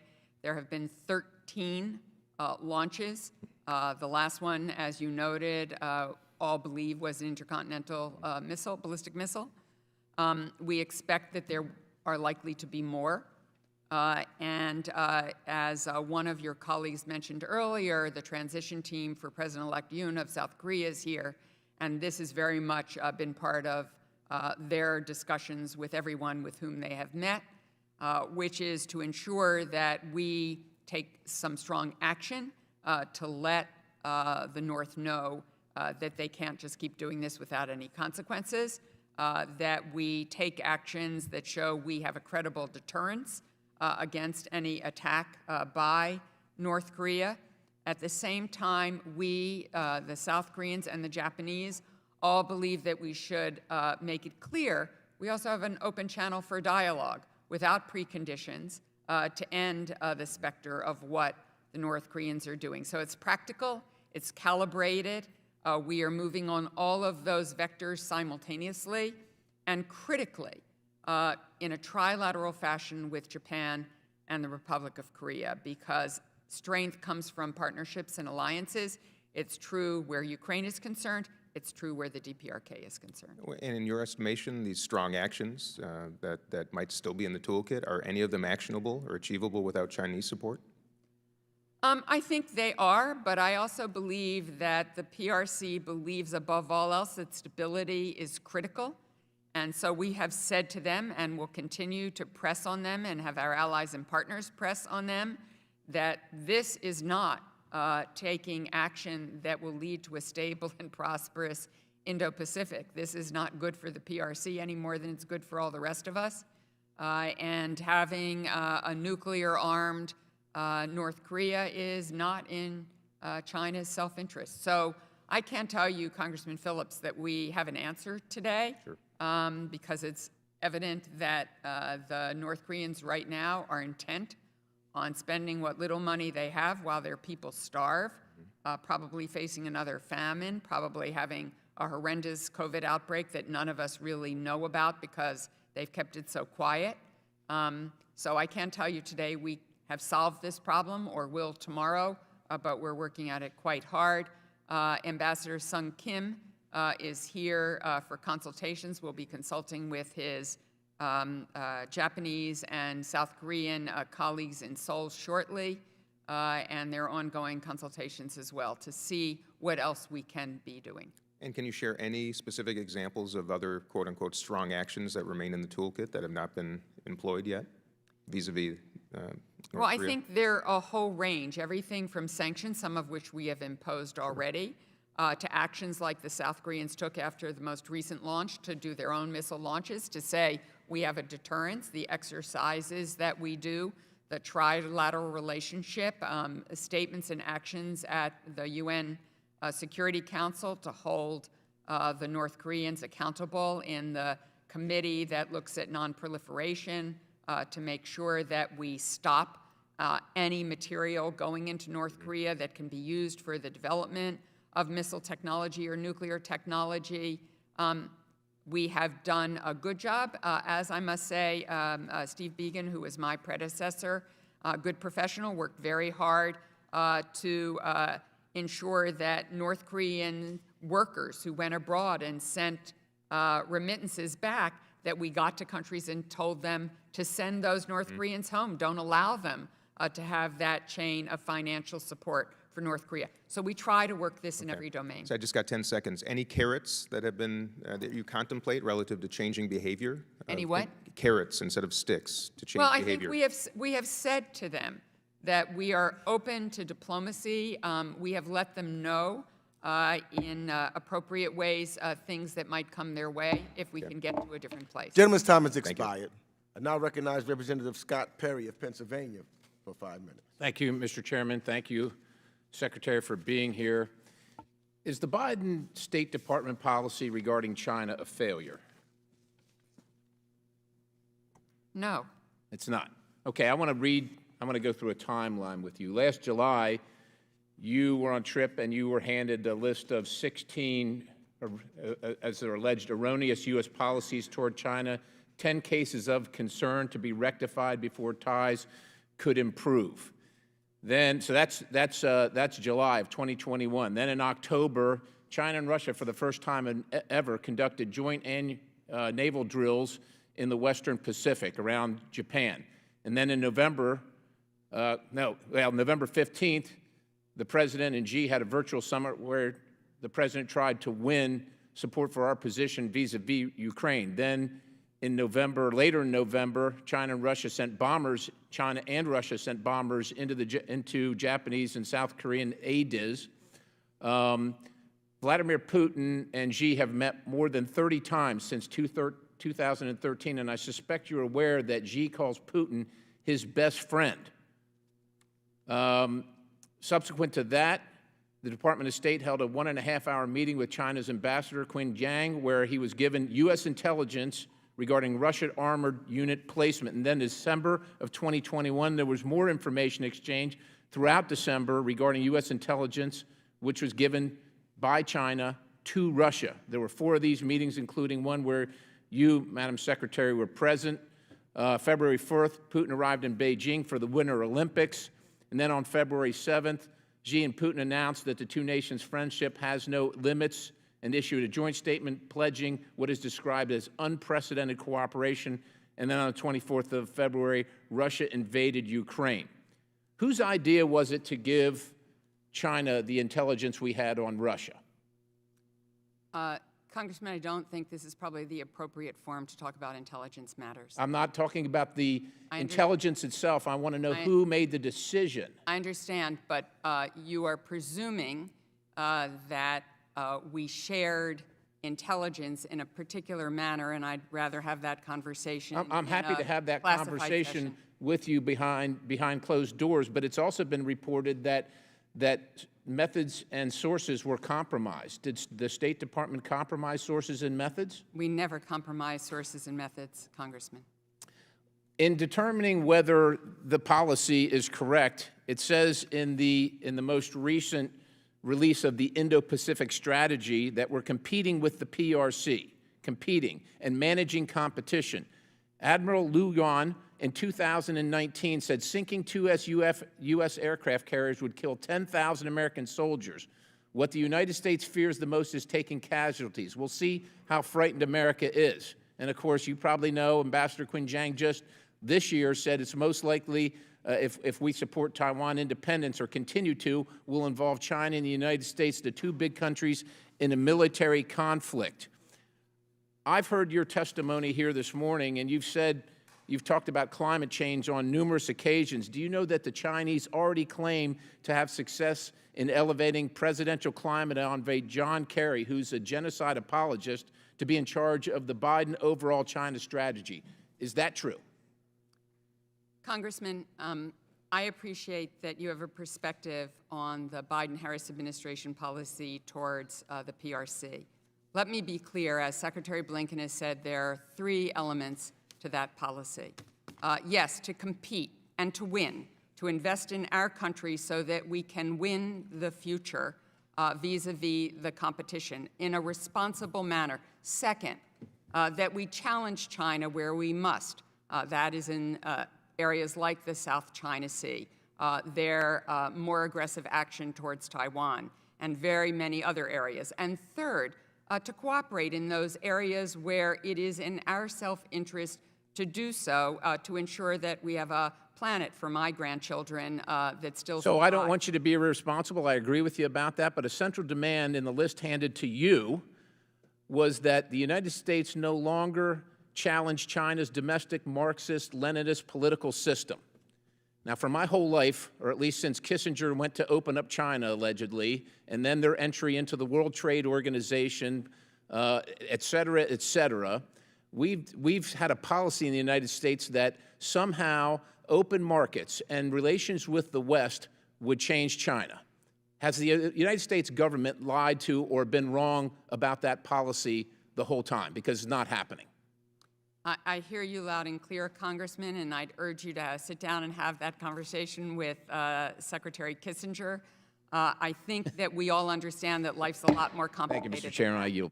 Gentleman's time, and I try not to intercede as the chair of the committee, but it's hard for me not to just say that President Xi gave PRC's first ever friendship medal to Mr. Putin in 2018. Donald Trump was president. I didn't hear anything about that. President Trump invited Mr. Putin to the White House. Didn't hear anything about that. The Foreign Minister Lavrov visited the White House in 2017 when he was president and allegedly gave information to him that no one else that was classified. No one said anything about that. But I will try to refrain and now recognize Mr. Representative Jerry Connolly of Virginia for 5 minutes. I thank the chair, and yes, there's so much to remember from those momentous 4 years. Hard to get it all in one hearing. Like taking Clorox to cure COVID.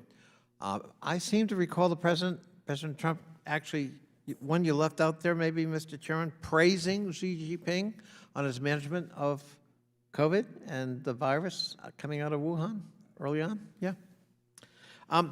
Welcome, Ms. Sherman. So glad to have you here again. Couple of questions. One is, what's your view about what China is taking away from what Russia is doing in Ukraine? I'm the co-chair of the Taiwan caucus, and there's concern that China could take away, from our point of view, the wrong lessons. What's your view? What's the State Department view about that? And presumably we're communicating warnings to the Chinese government, appropriately, but. Thank you, Congressman. Indeed, we are. The President, in his conversation with Xi Jinping, Jake Sullivan's with Yang Yichur, Secretary Blinken's with Wang Yi, mine on my trip, as well as when I've met with the ambassador here. We want to try to make sure that the PRC takes away the right lessons. And I hope that what they have seen is that the United States has partners and allies throughout the world, and that we all believe in sovereignty, territorial integrity, and the right of countries to make their own foreign policy choices and decisions. That we believe in an international rules-based order that has at its base a belief in human rights and making sure that everybody plays by the same rules. That if, in fact, we have said quite clearly that we believe stability across the straits is critical, that certainly no country should be taken by, not country, no entity. We see Taiwan, as you know, as a jurisdiction. We have an unofficial relationship with them.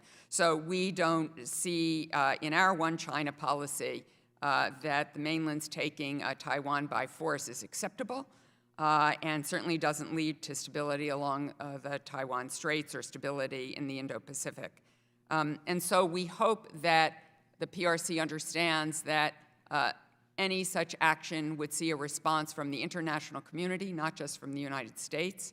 That most countries in the world, in fact, 2 UN General Assembly resolutions, 141 countries, 140 countries at the time of this invasion, premeditated, unprovoked, and unjust invasion by Putin, voted in support of Ukraine and in support of those principles and of the international rules-based order and the need for President Putin to bear consequences. So we hope the PRC takes the right lessons from that. We hope so.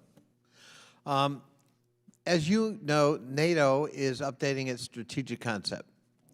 And the intention is to adopt revisions, a new strategic concept in May in Madrid. The current strategic concept that's been in place for the last decade still refers to Russia as a strategic partner. Clearly, that's not true, and doesn't even mention China. Apparently, China doesn't exist in our orb in terms of anything to be concerned about. Clearly, that has to change. What guidance is the State Department, the United States government, providing NATO with respect to how to formulate the relationship we ought to be having and how we ought to be looking at the Chinese challenge? There's a lot of discussion going on about that, Congressman, and the Secretary of State is in Brussels today for a NATO meeting. Some of the discussion will be about heading towards Madrid and the strategic concept for 2030. I think everybody understands that we're in a different world, that what has happened has scrambled the geopolitics of this world, and we all are going to have to think about where we are and what that means for the future. So I think you're quite right that things are going to change. Yeah. And my final point, yesterday the House of Representatives, in an overwhelming bipartisan vote, voted for a resolution calling on NATO as part of that strategic concept to create a Center for Democratic Resilience within NATO itself. I commend it to you, and I urge the State Department, and Julie Smith's been doing a great job in Brussels, but we need to get behind this, especially after what's happening in Ukraine. I thank the chair. Gentleman's time has expired. I now recognize Representative Ann Wagner, who's the vice-ranking member of the full committee, for 5 minutes. I thank you, Chairman Meeks, for hosting this critical hearing. And Deputy Secretary Sherman, it is good to see you again, and we want to thank you for your time and service. The United States and our allies are navigating an inflection point in world history. Russia's war on Ukraine has demonstrated the high stakes of the struggle between the democratic world and its authoritarian adversaries. But we need to be clear that China, Russia, Iran, and their partners sowed the seeds of this conflict long ago. Authoritarian governments have made a deliberate choice to attack the foundational practices, beliefs, and laws of the free world, and today we are seeing the tragic consequences of that decision. Our adversaries are watching our responses to Russia's invasion of Ukraine. They had hoped to see a fractured, weak West, and instead they learned that the U.S. and our allies are more united and more determined to protect the free world than we have ever been. But this crisis is far from over, and Putin and all members of his criminal regime that bear responsibility for his horrifying assault on an independent and peaceful nation and should suffer the consequences of their actions. We will send a message to the bullies and authoritarians standing alongside Putin that we will not tolerate aggression against a sovereign nation. The People's Republic of China should take note. It must be held accountable for its many violations of sovereignty and international law in the Himalayas, the South China Sea, the East China Sea. It cannot continue to threaten Taiwan's right to determine its own future, and it must immediately cease its egregious violations of human rights, and I include in this what I would call genocide. Deputy Secretary Sherman, I want to take this opportunity to ask you for a status update on some of the provisions of fighter jets, of tanks, of surface-to-air missiles, specifically functioning S-300s, to Ukraine. I recently had the privilege of traveling to Poland and the Ukrainian border, and I saw firsthand what the Ukrainians are up against. And President Zelensky has repeatedly asked for tanks and fighter jets and surface-to-air missiles, but the Biden administration has claimed that Russia could deem these systems escalatory. Now that the world has seen the horror of Russian war crimes committed in Bucha just yesterday, how can this administration continue to argue that any weapon system for Ukraine is escalatory or provocative? Is the United States policy on providing these critical assets evolving, I'll say, in light of what we are learning about the horrifying situations on the ground in Ukraine? Secretary. Thank you very much, Congresswoman.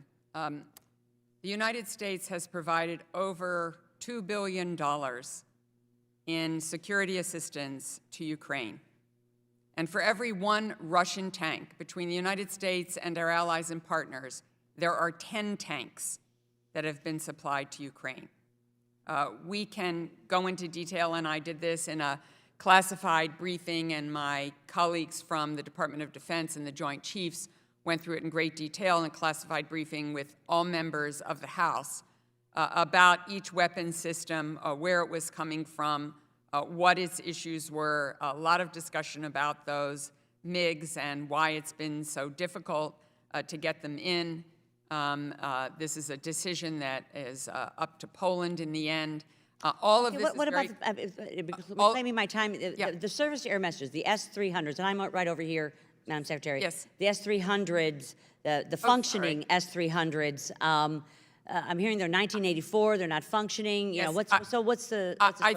I think, Congresswoman, I can brief you further about the S-300s in a different setting, but we understand the importance of them. Okay, well, I would appreciate that very, very much. Sure. I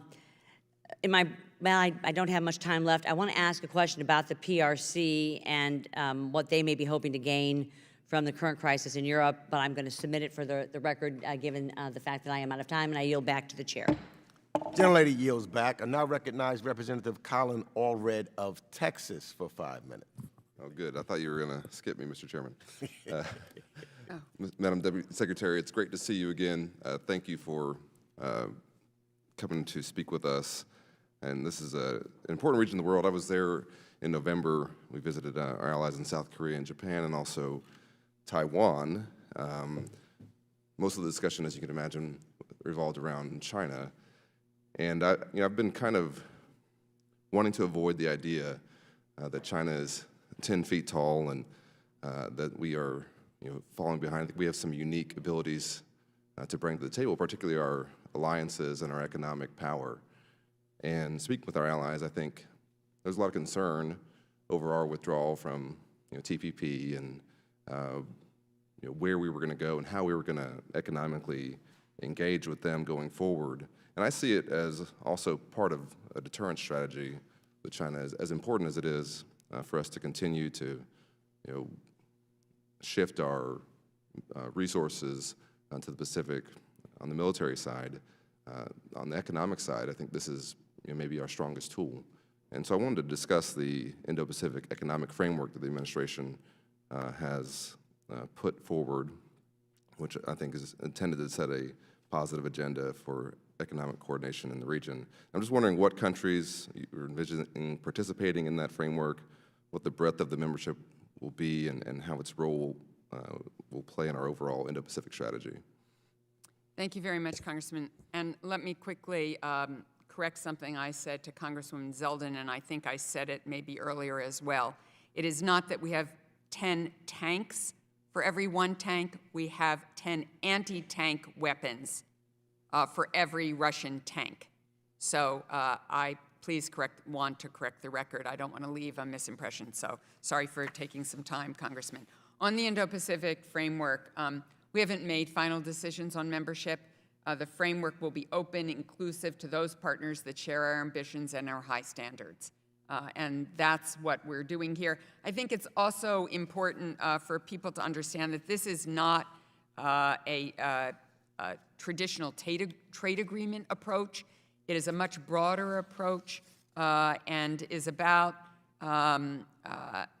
really a worker-centric trade policy that includes novel areas such as supply chain resiliency that go beyond traditional trade agreements. And I think this is quite critical to the future for all of us. Yeah, while I understand that it is going to go beyond, I would like to see us have a trade agreement. And those countries are moving forward without us now.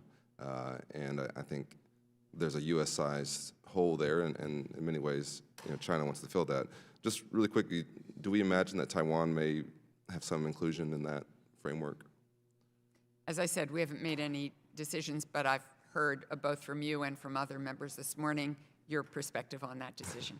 Okay. Well, I certainly think they should be, and with the supply chain issues that we're talking about, they have an important role to play in that, and I think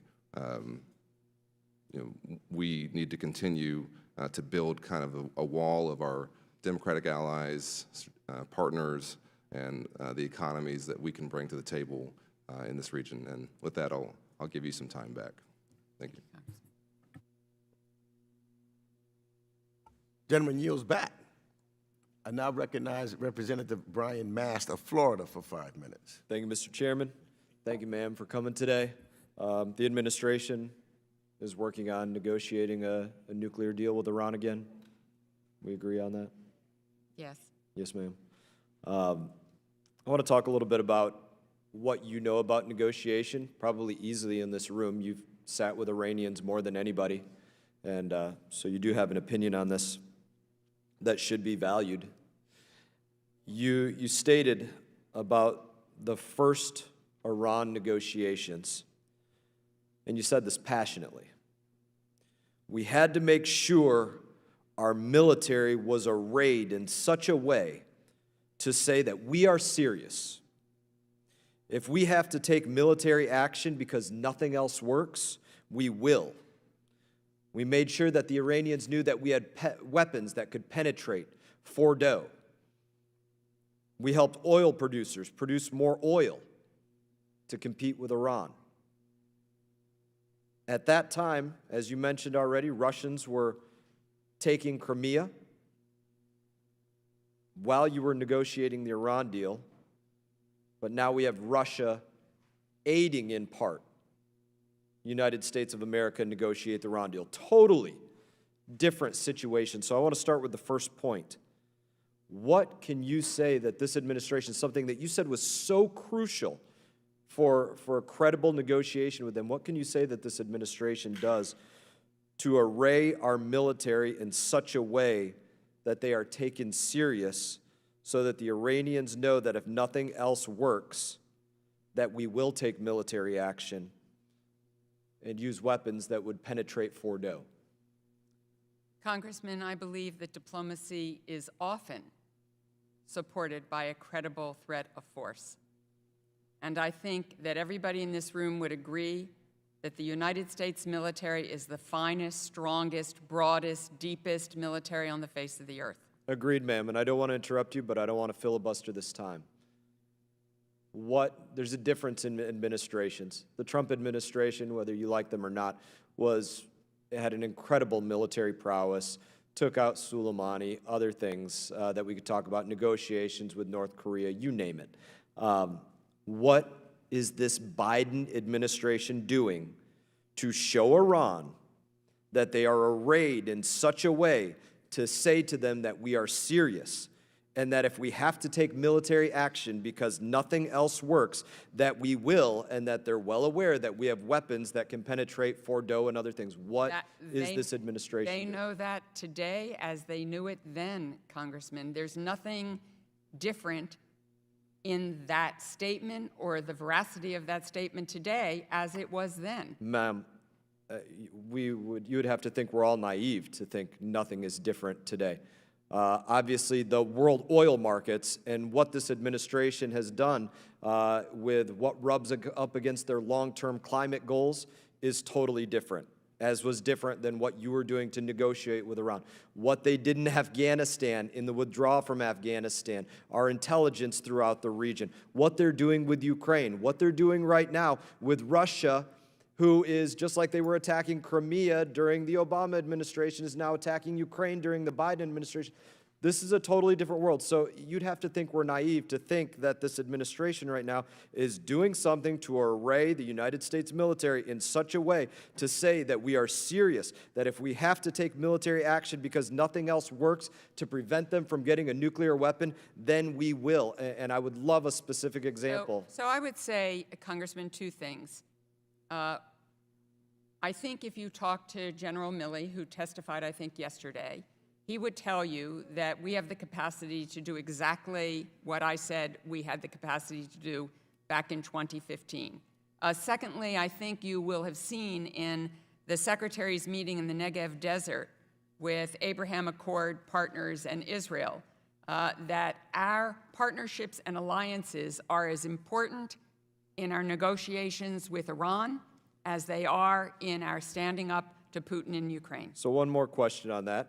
You're going to defend your point of view, rightly so. You believe that if Iran were to be on the cusp of a nuclear weapon right this moment, that General Milley would launch an attack, use military action, as you said was so important for you to be able to negotiate. Congressman, you have to say that credibly. Congressman, I'm not going to deal today in a hypothetical because it would depend upon That's what many you factors. did previously. That's Gentleman's it. time has expired. I now recognize Representative Tom Malinowski of New Jersey, who's the vice chair of the full committee, for 5 minutes. He can do that right here, because I got to run. I have to run to the floor. I'll be back. Thank you, sir.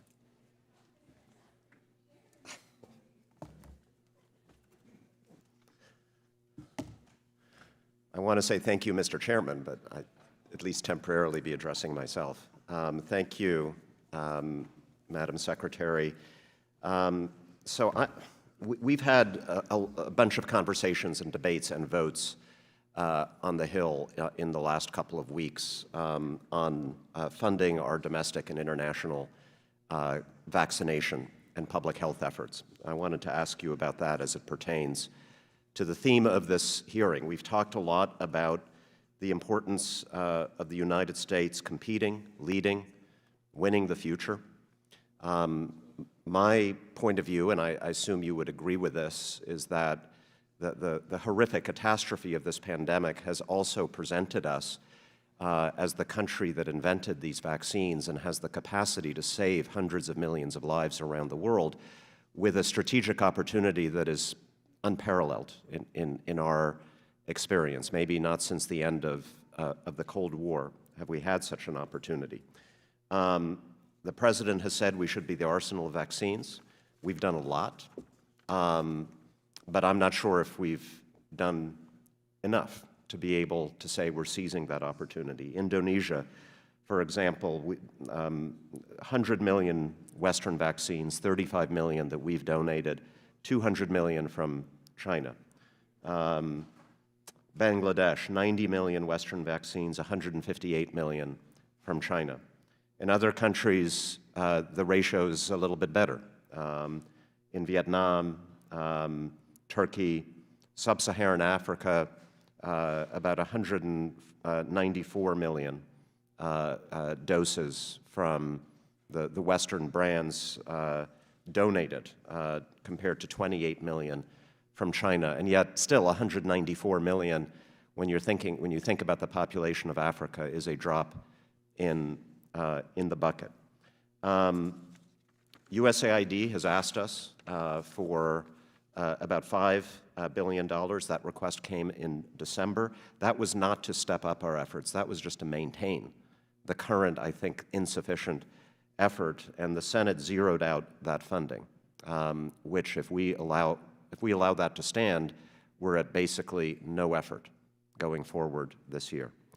So I want to ask you about this from a strategic perspective. So set aside the obvious public health arguments for doing this. Can you talk a little bit about, in terms of our competition with China, some examples of when and how we have benefited from when we've been able to provide this sort of assistance, and how you feel we as a country are constrained right now by the lack of resources? Thank you very much, Mr. Chairman, for raising this issue. The President, the Secretary, virtually all of you have been clear that nobody is safe from COVID until everybody is safe. We have seen that time and time again with variants from other countries making its way to our shores and having another surge. Without additional funding to support getting shots into arms around the world, we will have to cut short our efforts to turn vaccines into vaccinations. As you've noted, we've already donated over 500 million doses free of cost, with no strings attached, which is quite different from what the PRC has done. We have done so to more than 110 countries and economies around the world, sole purpose to save lives. But by June of this year, we estimate that we will have obligated the majority of funds under the Initiative for Global Vaccine Access, GlobalVax. That means we will have to begin to ramp down the initiative. By August or September, without additional funding, all of our related GlobalVax efforts will end. Without additional funds, the administration would be unable to extend surge support to 20-plus additional under-vaccinated countries that will need intensive support this year to get shots in arms. This will devastate our ability to ensure those countries can effectively deploy safe and effective vaccines. We will also be unable to provide life-saving supplies, tests, therapeutics, oxygen, you go on, leaving large, unvaccinated populations worldwide will increase the risk of new deadly variants emerging that could evade our current vaccines and treatments. And I think everybody probably saw in the morning paper the discussion going on among scientists and medical researchers about how to make sure vaccines can work for all of the variants that are coming our way and will be sustainable over time. Stop you with a very quick question. Yeah. And where will those countries turn? Those countries will turn to the PRC. Thank you. And I think that's the key point here. Again, the public health argument should be obvious enough, but like, how can we, and all of us, I think, agree on this aspect? Like, how can we voluntarily lose this competition to the Chinese Communist Party? I can't imagine it. Very, very quickly, very different issue. Does the administration intend to fill the position of North Korea human rights envoy? Yes. Thank you. I yield back my time and recognize Representative Tim Burchett of Tennessee. Thank you, Mr. Chairman. Ma'am, thank you for being here. I'm wondering why hasn't the Biden administration nominated an ambassador to Ukraine? Congressman, we are very lucky that Christina Kavian is our charge d'affaires. She is doing a simply spectacular job under the most difficult circumstances. I certainly understand why it would have been great if we had decided on that nominee to be a permanent ambassador. These things take time to make sure you have the right person. And right now, I'm quite glad that we have the sustainable commitment of Charge d'Affaires Kavian and her team. They're doing a great job. Okay. And I'm wondering, will India's neutrality in Russia's war on Ukraine and the country's general friendship with Russia have any effect on our policy towards India? U.S. policy towards India, I guess I should say. Thank you, Congressman. I've addressed this a couple of times so far today, but it's very important, so I have no problem addressing it again. Our relationship with India is a very critical one. They are the largest democracy in the world. We have a strong defense relationship with them. They are part of the Quad with Australia and Japan, and we are moving forward on many achievements that are critical to Indo-Pacific prosperity and security. We obviously would prefer that India move away from their long-term history of non-alignment, G77, partnership with Russia. Aren't a lot of their weapons, though, weaponry, Yes. they're made in Russia, Yes, correct? but we have told them that it will be very hard for them now to get spare parts or to get them replaced. They have increased their defense relationship with us and defense sales and co-production efforts, and I think this is a great opportunity for that to surge in the years ahead. Seems like it's sort of an extension of China's Belt and Road. They use their weaponry, and then they're stuck with them, and then they have to buy the parts from them. Are we working with any of our allies to try Putin for war crimes? You know, I hear a lot of talk about it, and we talk about the horrors. I mean, we shouldn't be surprised at what Russia does. I mean, if you know anything about history, they're very brutal. They're brutal on their own people. They're brutal on people they conquest. I mean, throughout history, it's just gone on and gone on. But I'm wondering, and personally, I think war crimes started when they crossed the border. I mean, you know, they're going to talk about all these things where they've lobbed missiles into this group or that group, which are horrible and horrific, and the torture, and of course, it looks like they've killed a lot of innocent civilians, and just very careless kind of attitude that they take about it. But I'm wondering if that's a possibility.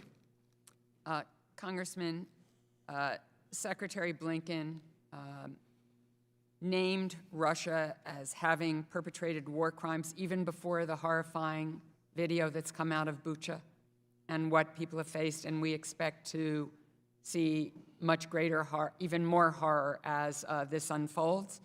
I think that there will be actions for accountability, whether that's at the ICC, at the UN Human Rights Council, at the UN General Assembly, our own efforts in that regard. The President has already said that war crimes have been committed here.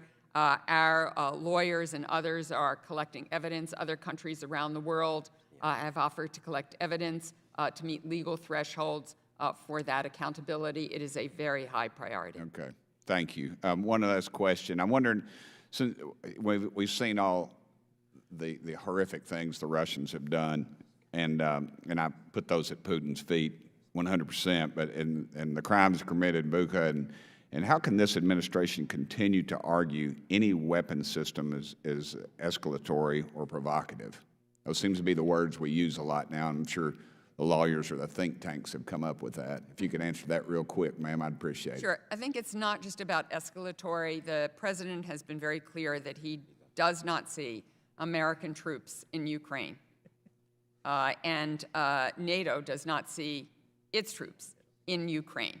That we want to supply the Ukrainians with everything they need to defend themselves. And so we also look at what is needed and what, in fact, might drag us into that conflict.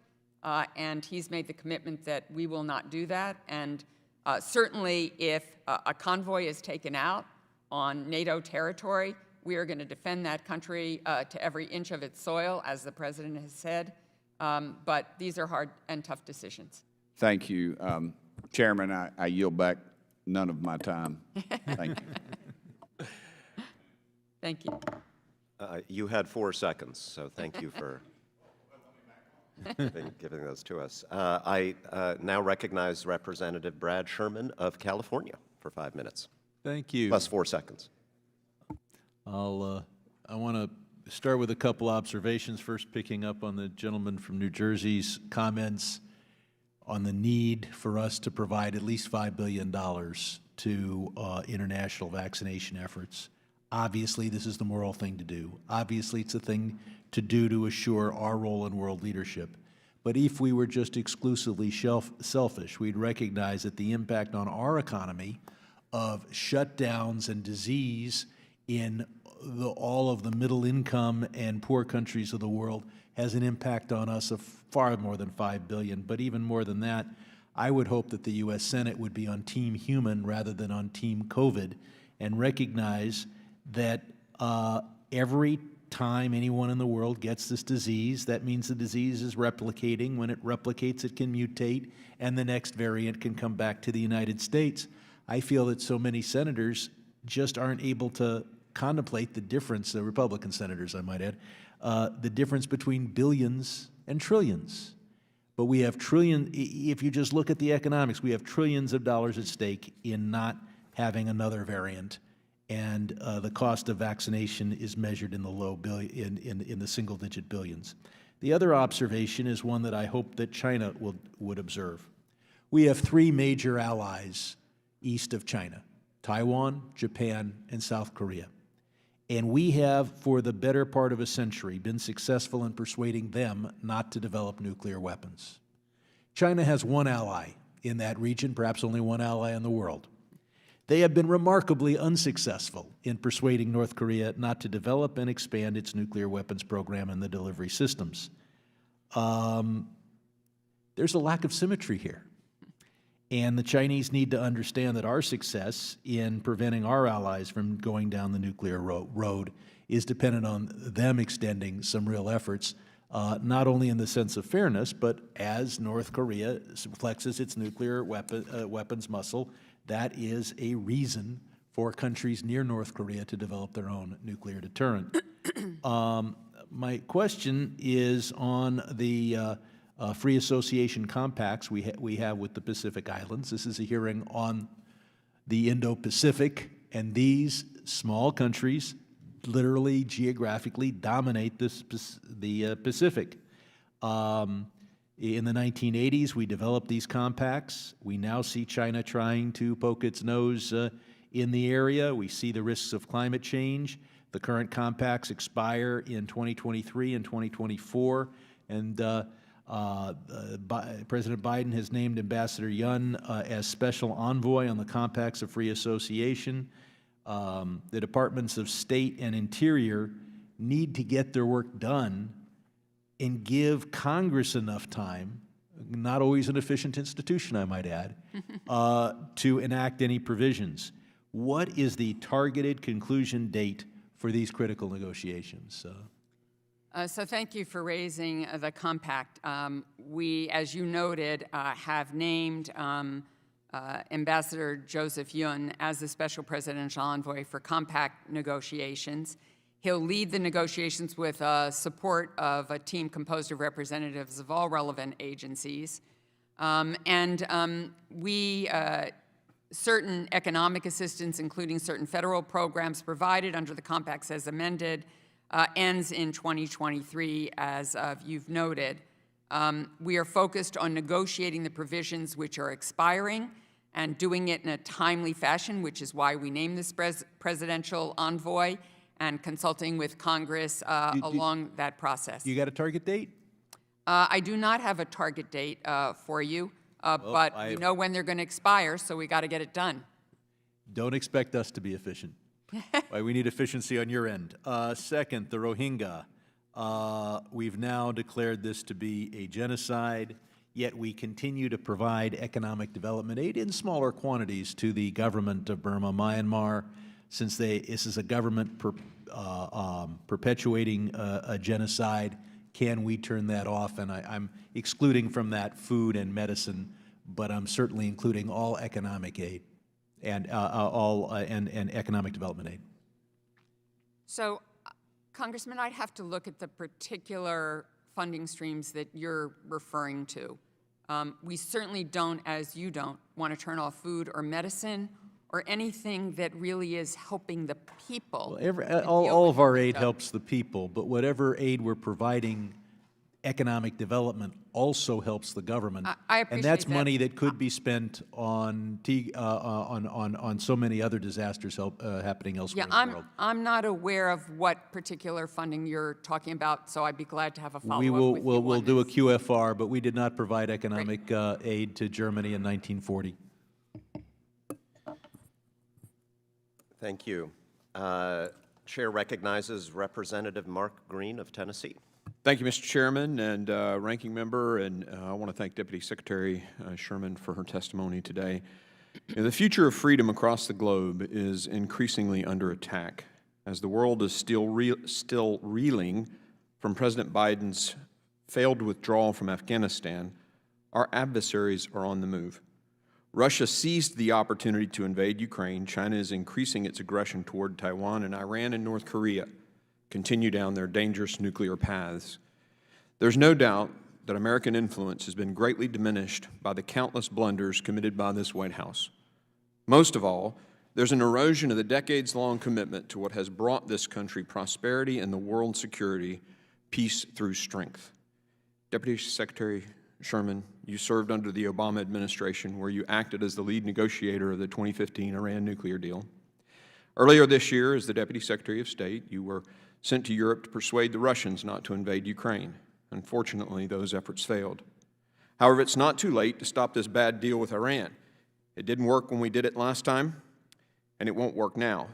Iran is an enemy of the United States and the free world, and it's just crazy to rely on its oil exports as it was to rely on Russia's exports. Iran is the foremost state sponsor of terrorism, and they don't comply with international agreements. In fact, Iran has already violated the current deal with the Biden administration through its ballistic missile development program and uranium enrichment. Yet under this new deal, we're potentially freeing up billions in Iranian assets, allowing them to export millions of barrels of oil per day, and giving them enough uranium to make a bomb in 3 years. All of this for what? To acquire Iranian oil, rather than rely on American energy that President Biden has actively stifled since day one of his presidency? It's not too late for the State Department to reject this horrible deal.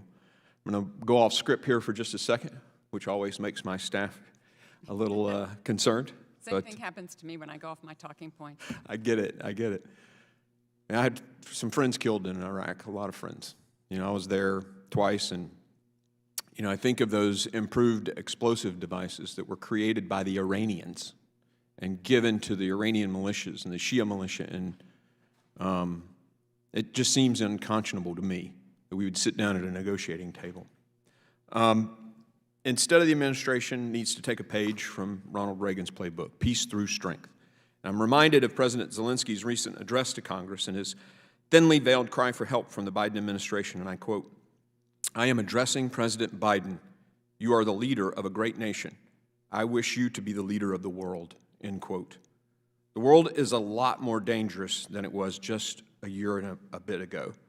President Biden is failing to lead. This administration needs to lead the world, and right now our country is in trouble. The world is in trouble. My first question is, from a purely national security perspective, is it better for the United States to produce its oil or allow Iran to buy oil from Iran? Congressman, thank you for your service, not only as a member of Congress, but as a serviceman as well. Let me be clear. The negotiations for a return to compliance for compliance in the Joint Comprehensive Plan of Action is not about oil. It is about ensuring that Iran cannot obtain a nuclear weapon. That has been a bipartisan ambition over the course of several administrations, because as dangerous as Iran is, and I would agree with you on that, their state sponsorship of terrorism, their malign behavior in the region, their targeting by militias and proxies, all of that is horrible.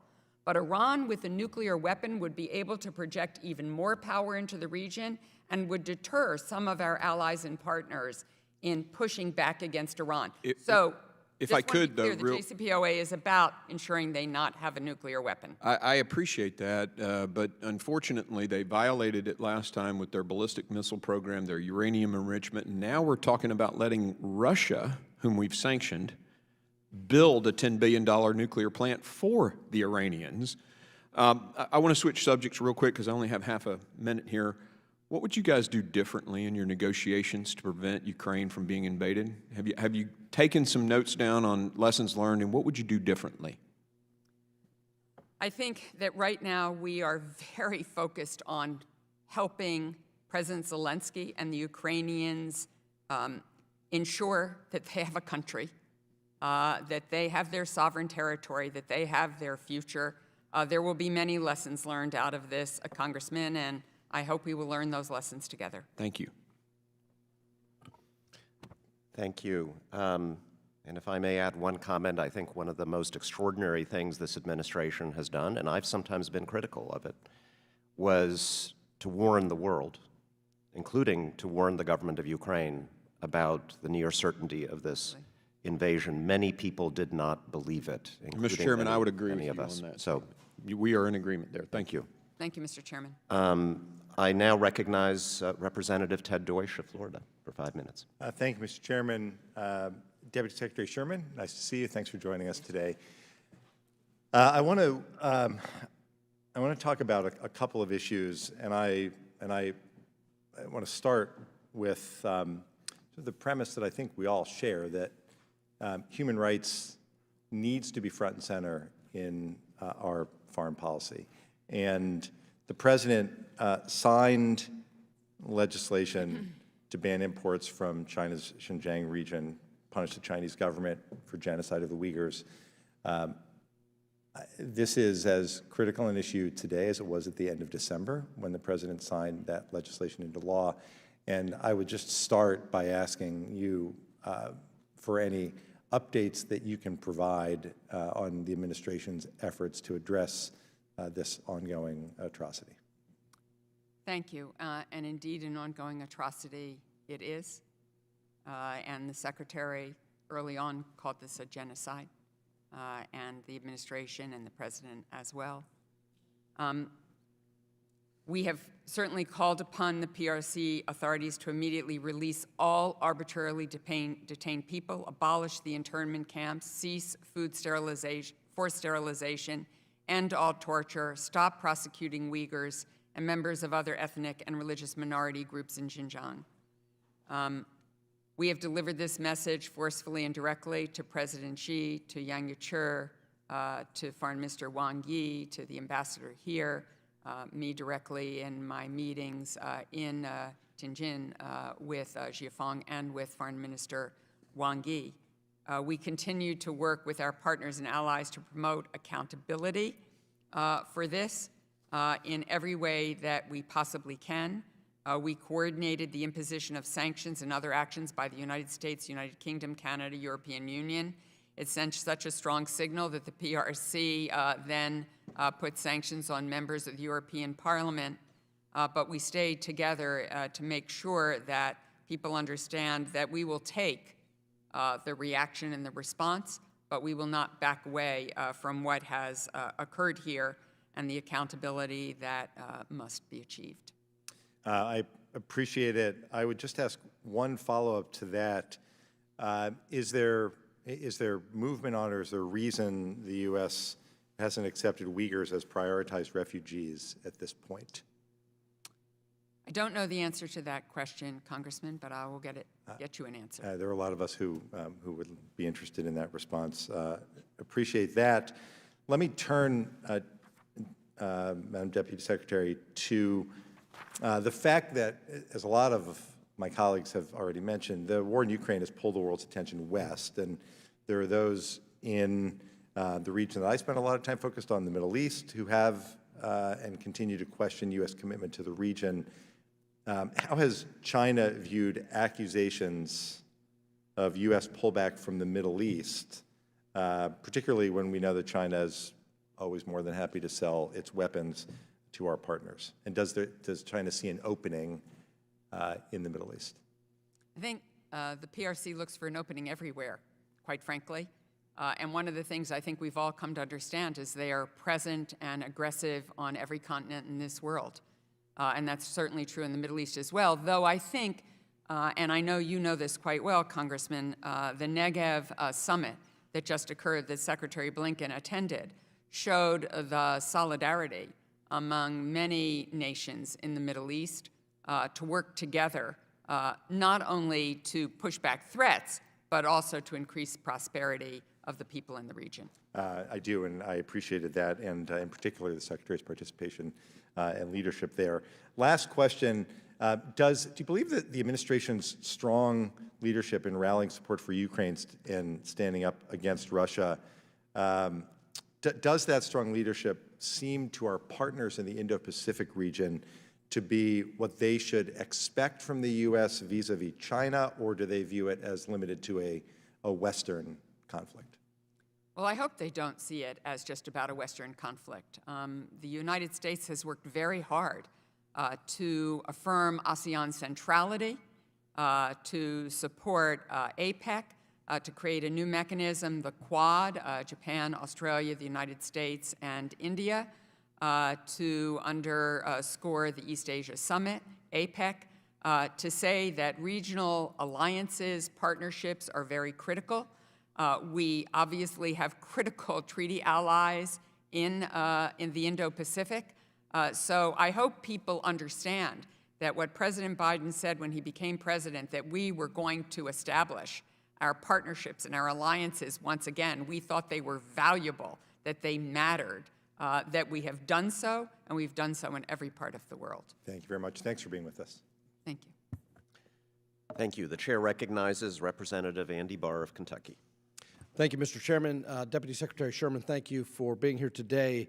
I just came from the Financial Services Committee where I had an opportunity to ask Secretary Yellen this same question about the gaping loophole in our sanctions regime on Ukraine related to the energy-related transactions. There's a general license that OFAC has included in the sanctions on Russian banks and the Russian Central Bank that allows for energy-related transactions to continue to flow through to Moscow, admittedly for sensitivities with our European allies who are over-dependent on Russian energy. But this is what is financing this war. These energy-related transactions are supplying Putin with the hard currency that he needs to execute this unprovoked aggression against the innocent people of Ukraine. Would the administration, both Treasury and the State Department, shift approach here and consider my legislation, the No Energy Revenues for Russian Hostilities Act, which would create an escrow mechanism, which is similar to what we do with Iran, that would allow for some specific waivers where some transactions would be allowed to go through by Treasury to help our European allies, but then the proceeds of those transactions would go in an escrow and released to Russia only for humanitarian purposes if they withdraw from Ukraine. Kind of a carrot approach, not just a stick. What did Secretary Yellen, who knows much She was more open about to it, and Adeyemo was open to it as well. I want to know what the State Department thinks. The State Department works very closely with Treasury on making these kinds of judgments. I think, Congressman, you may not have heard yet that we, in fact, did full blocking sanctions on Sparebank today. So I think that you've also seen Germany take action regarding Gazprom and that financial channel yesterday. So I think that everyone is thinking through concepts like you've put on the table, and I hope we will continue to work together to see what we can do. Thank you for your open-mindedness on that, because Zelensky is asking for tougher sanctions. This is the way to do it. I urge your consideration. Security aid to Ukraine. I appreciate the announcement of additional $100 million in security assistance for Ukraine from last evening. That is the right direction, but there's still more than $1 billion left in funds that Congress has appropriated for Ukraine to backfill stocks. I'm talking about javelins and stingers. And by the way, this is not just for Ukraine. Representative Xiao, Taiwan, there's several orders for stingers that have not yet been delivered to Taiwan. We need deterrence. We need it now. What is the status of delivering these weapon systems to our allies under siege, both Ukraine and Taiwan?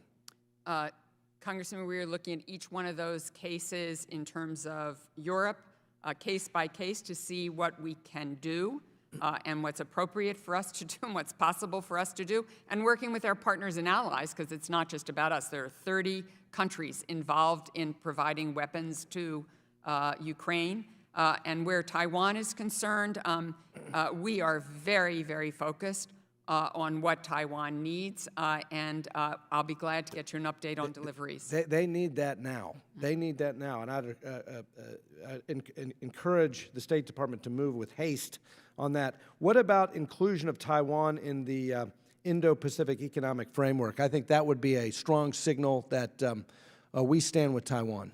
I have heard that from a number of members, both bipartisan today. We haven't made any final decisions yet about membership, and we'll certainly take the advice from Congress under advisement. I think that's a very important signal to send. If we're moving forward with this economic framework, we cannot exclude Taiwan. I think that would be an invitation for aggression.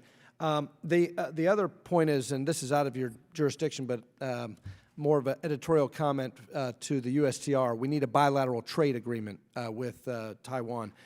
Final question on Oceania, again, kind of echoing my colleagues. Last month, the Solomon Islands announced the drafting of a security agreement with China. We know China has its eyes set on Oceania, and yet it was not until just 2 weeks ago that Ambassador Yoon was appointed as the special presidential envoy. We need action. We need action now. Your reaction? We are very concerned about the Solomon Islands. We are quite engaged with them. We are very glad that we now have a presidential envoy, and Ambassador Yoon is raring to go and underway, and we share the concerns, and he will be a terrific compact negotiator. Thank you. I yield back. The chair recognizes Representative Omar of Minnesota for 5 minutes. Thank you, Chairman.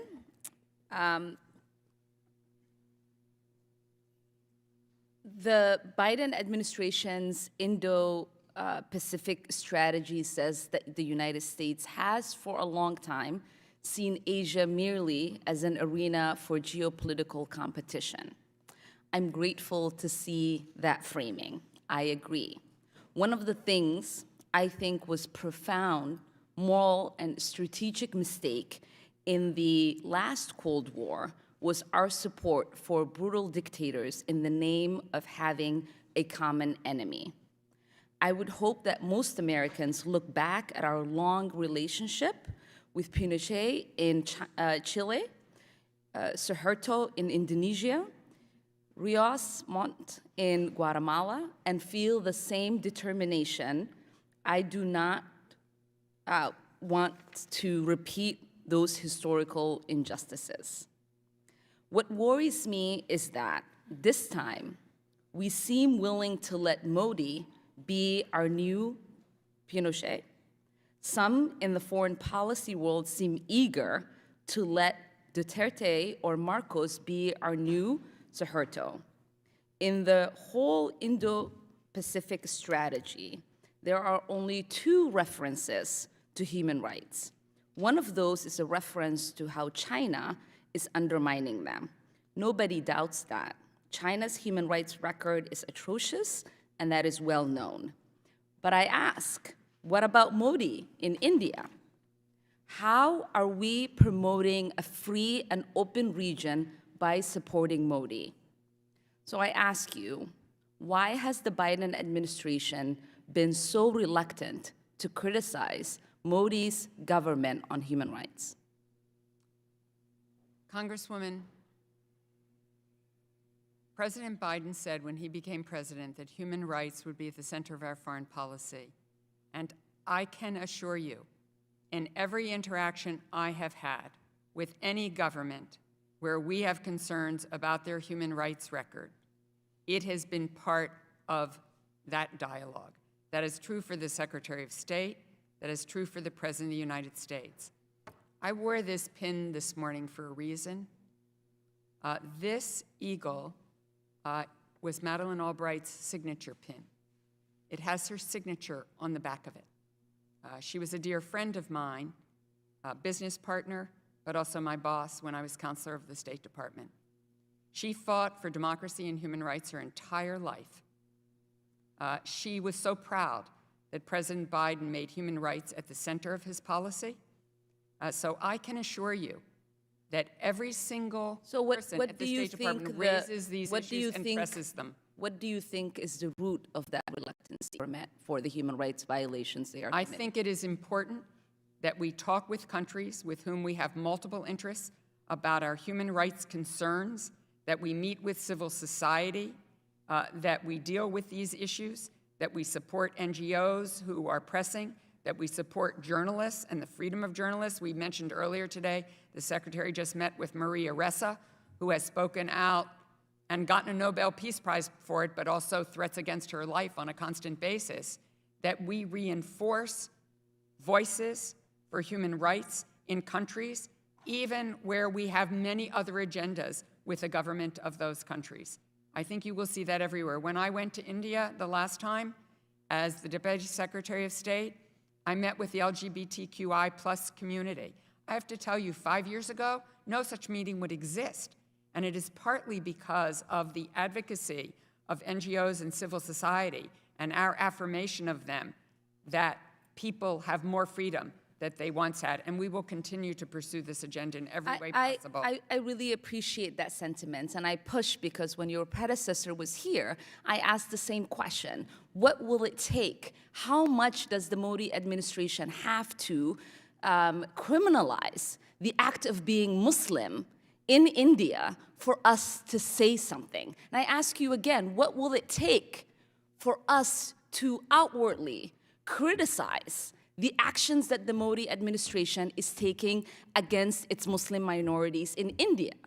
Because when we remain silent and the situation gets out of control in the way that it did with the Rohingyas, we all of a sudden show our interest in whatever genocide that's taking place. But we have an opportunity now to lead and make sure that there is a deterrence in the actions that they are taking as our partners. Congresswoman, I agree the importance that we stand up for every religion, every ethnicity, every race, every quality of diversity in this world and certainly in our own country. We are not perfect either. I stand up for the rights of minorities and difference here in this country, and we have to do so around the world. I do hope we make a practice of standing up, not just to our adversaries, but to our allies as well. Absolutely. Thank you, and I yield back. Absolutely. Chair recognizes Representative Muser of Pennsylvania. Thank you, Mr. Chairman. Thank you very much, Deputy Secretary Sherman, for being with us. Deputy Secretary, has the Biden administration learned from this crisis that what many do describe as radical Green New Deal policies and basically an assault on our domestic energy have created dangerous vulnerabilities for transatlantic security? I'm not sure what you're referring to, Congressman. The weakening of our national security and our economy through assaults basically on our domestic energy policy, which is in the end causing us to purchase from Russia. You really don't know what I mean, Deputy Secretary? I understand what you're saying. I think our oil importation from Russia is is a very small percentage of our overall 8%. oil. But to your point, I think that the Europeans would say to you that one of the things they have learned is that their reliance on Russian oil and gas made them vulnerable. And I think they would say to you that it proves the point that we have to look at renewable sources of energy. It's not that oil and gas aren't going to continue to be important for some years to come. It is absolutely true there will be a transition, but it is also absolutely true that if we want a planet for our grandchildren, we have to have renewables and move in that direction. That's fine. So the administration will support U.S. fuel industries and LNG exports that enable U.S. energy independence. Is that something that we already have? We already have? Okay. Sure, we've already have. Madam Secretary, look at the price of gasoline. Look at the depletion. We're well over 1 million barrels a day less. That's inaccurate. No data supports the comment you just made. We're still purchasing oil from Russia as we speak. The issues that we face in terms of the price of gasoline is multifaceted. Not really. If we were energy independent, it would have stayed very, very, very stable. See, if you want to complicate the issue, that's one thing. But if we want to simplify it, because it's such a catastrophe for most American families, we can do that too. Energy independence with a transition towards green new energies and renewables is a reasonable, economically feasible plan.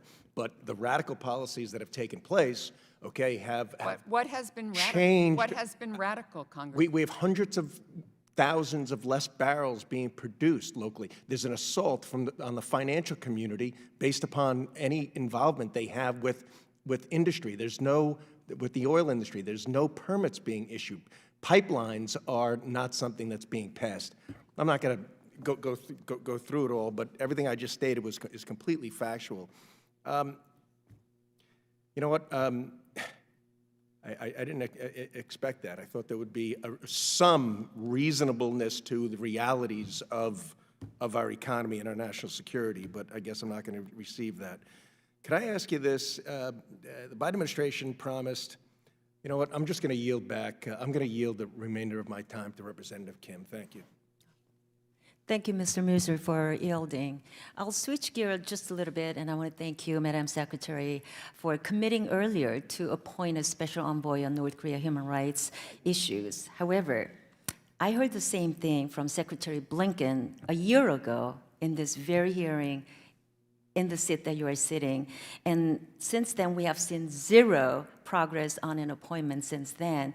So I know you've spun this earlier, but I would like to hear from you. Will it be the end of this year? Could we get a firm commitment on this? I can't give you a timetable today because we want to make sure we find the right person, Congresswoman, and we are... I think we're hearing the same thing from... I appreciate it. I'll try to get you a more specific answer. All right. Well, you know, I just want to conclude by saying that we understand North Korean people are suffering enough, and if we are actually serious about addressing the human rights abuses, globally, we need to follow through with an action, and I hope that both parties in Congress, Democrats and Republicans alike, we agree the administration needs to make this a priority and appoint someone in the immediate future, hopefully soon. Thank you. I understand your point completely, and I think the horrifying situation for the people in North Korea deserves that. Thank you. I yield back. Thank you. Just to note, U.S. Oil imports from Russia significantly increased between 2016 and 2020, so I assume there was a radical Green New Deal attack on U.S. oil production during those years. I now yield to Representative Abigail Spanberger of Virginia for 5 minutes. Thank you very much, Mr. Chairman. And I want to thank you for being here today. It's just to follow up to one of my colleagues asking a question. Is it correct, and I will give you the source, I'm on the U.S. Energy Information website, that's EIA.gov for anyone following along at home. The U.S. total annual crude oil exports have increased every year. U.S. total annual crude oil exports have increased every year since 2010 and reached a record high in 2020. I know this isn't within your portfolio, but is there any reason to think that these statistics are incorrect? No, and in fact, Congresswoman, one of my colleagues just reminded me, we're producing more oil domestically now than any other country. And as I think everyone knows, we now are releasing 1 million barrels a day from the Strategic Petroleum Reserve, which is unprecedented, and have mobilized the rest of the world to follow suit. And one more thing, again, outside of your normal purview, Madam Deputy Secretary, but the U.S. crude oil imports fell to about 5.88 million in 2020. So U.S. oil imports fell in the year 2020. Also, any reason to doubt the figures from this site? And also, notably, the United States was a total net energy exporter in both 2019 and 2020. Sounds correct to me. Fantastic. And Mr. Chairman, I'll want to supply some of this documentation for the record. Madam Deputy Secretary, thank you so much for being here. I have some questions about supply chains and semiconductors. Certainly the semiconductor supply chain will be critical to U.S. and economic global security for decades to come. We know that China is currently trying to expand, and has been for some time, control over parts of that supply chain by taking control of, among other things, critical minerals. And we also know that some of our key partners are important nodes in the supply chain, be it Taiwan, South Korea, Japan. So are we as a country prepared if there's some geopolitical instability within the Indo-Pacific that could disrupt this supply chain, create shortages, or make other challenges, create challenges within these nodes? And are we actively developing contingency plans to prepare for such a potential risk? Thank you for raising that. The supply chain is one of the critical nodes of the Indo-Pacific economic framework. And quite obviously, semiconductors, which are so critical to so much of what we do in the world and our future, is very much part of that, and the critical minerals that are the inputs for that as well. Our Undersecretary for Economic Affairs, Energy Affairs, Jose Fernandez, has this as his highest priority. We are working very closely with Japan, South Korea, with Taiwan to look at this issue, and we certainly have seen American manufacturers rethink their own approach to semiconductors and manufacturing of semiconductors, and making sure that we have access to the critical minerals necessary. Wonderful. And totally switching gears, thank you for your answers on that. We have a lot of people, and I know some of my colleagues have already touched on it, kind of make consistent comparisons or parallels between the Russian invasion of Ukraine and risks to Taiwan from the People's Republic of China. So I want to just pull us back from this discussion and say, generally speaking, do you think these two situations are analogous? When were, making these comparisons, are there factors we should be considering that actually, make that may present differences? And are there any risks from potentially putting these two potential conflicts in the same bucket? So I think each situation in national security and foreign policy is sui generis. Yeah. Everything is different, context is different, time is different, where the world is at that point, what the geopolitics are. So they're each sui generis. At the same time, we hope, and I said this earlier today, that the PRC get some lessons learned out of this.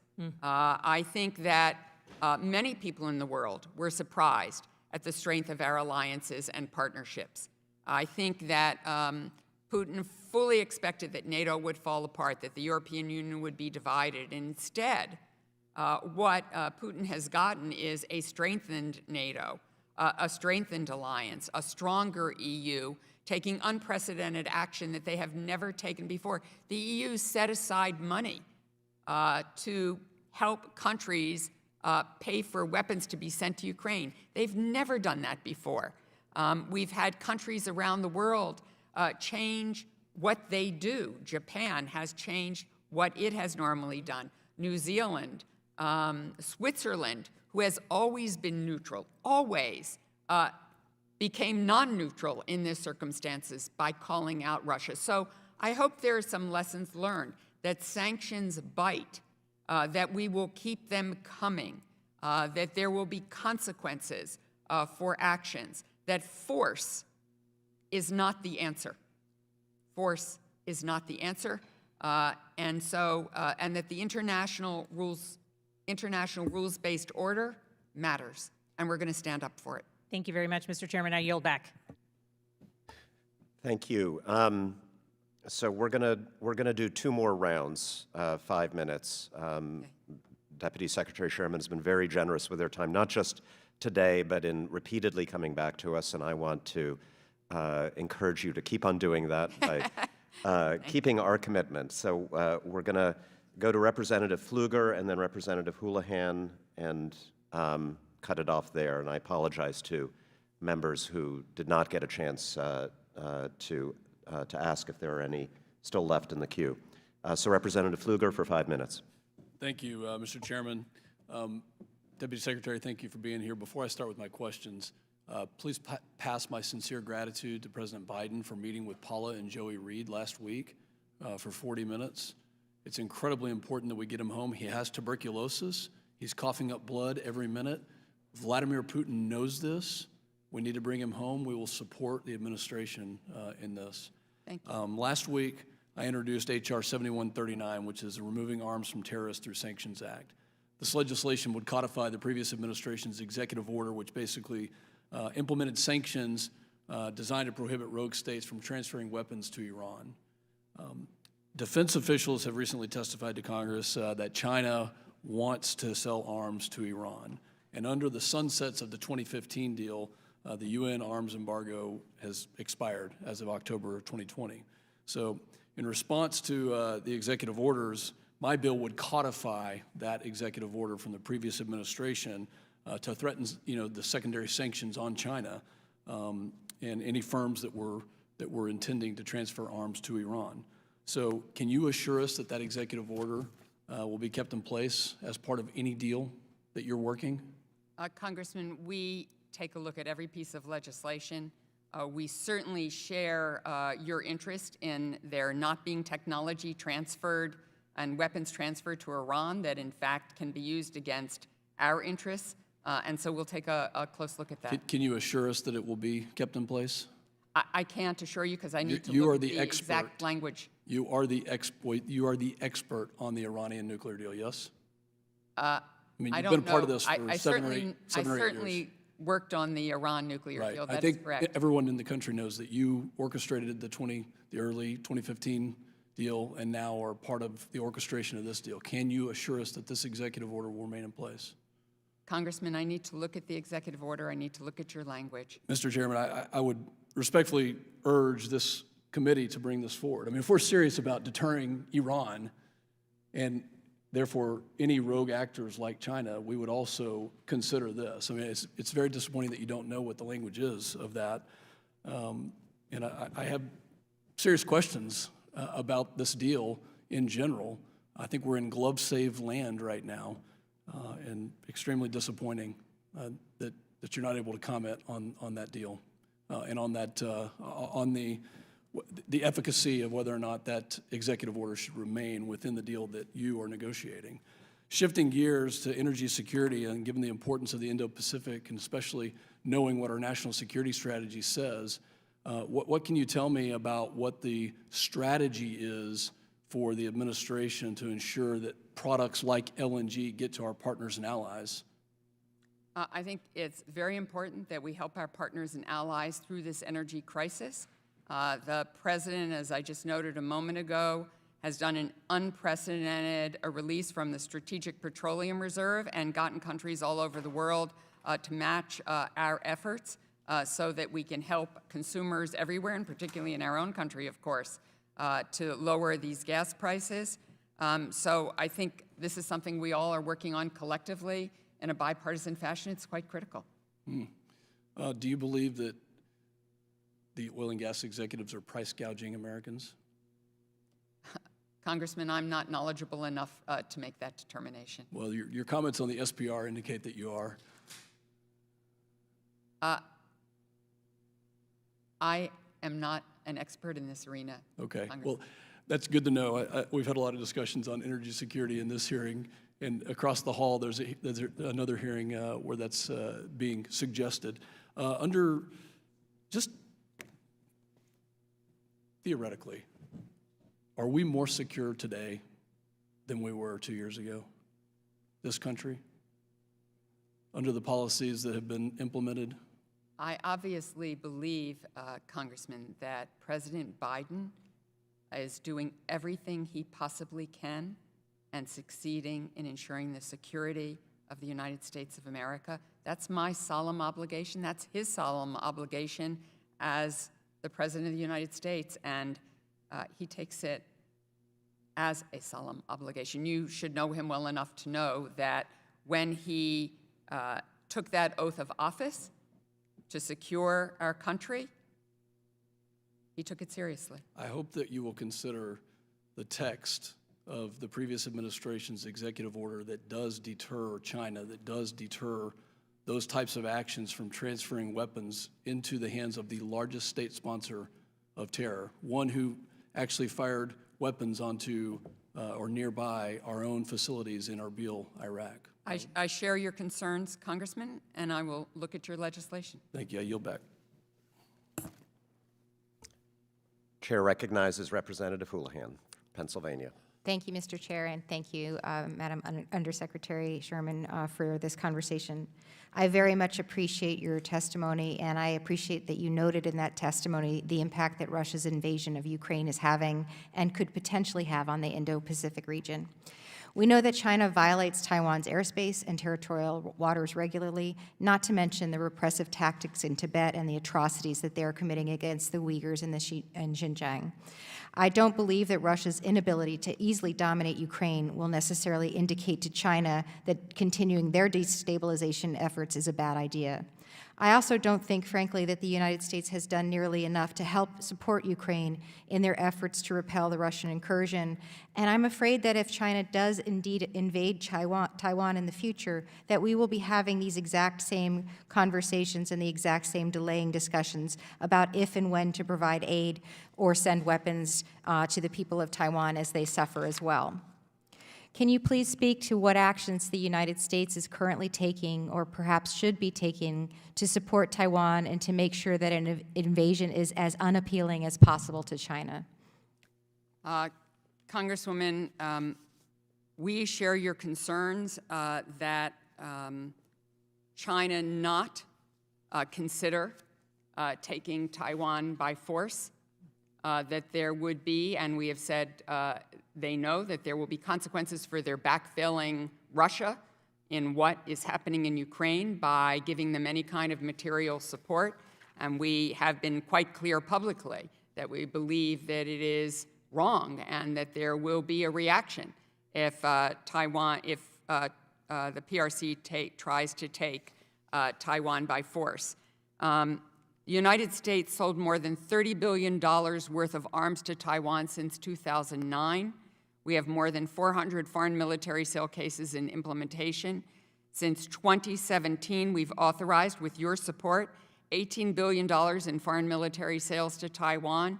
In addition, direct commercial sales authorizations for end use by the Taiwan Authority during this period totaled over $2.3 billion. The Departments of State and Defense are looking at the entire defense trade enterprise to see where efficiencies can be made and get those articles to them more quickly. We've talked today about ensuring those timelines speed up. We've also had very direct discussion about what kind of capabilities Taiwan needs. They're known as asymmetric approaches.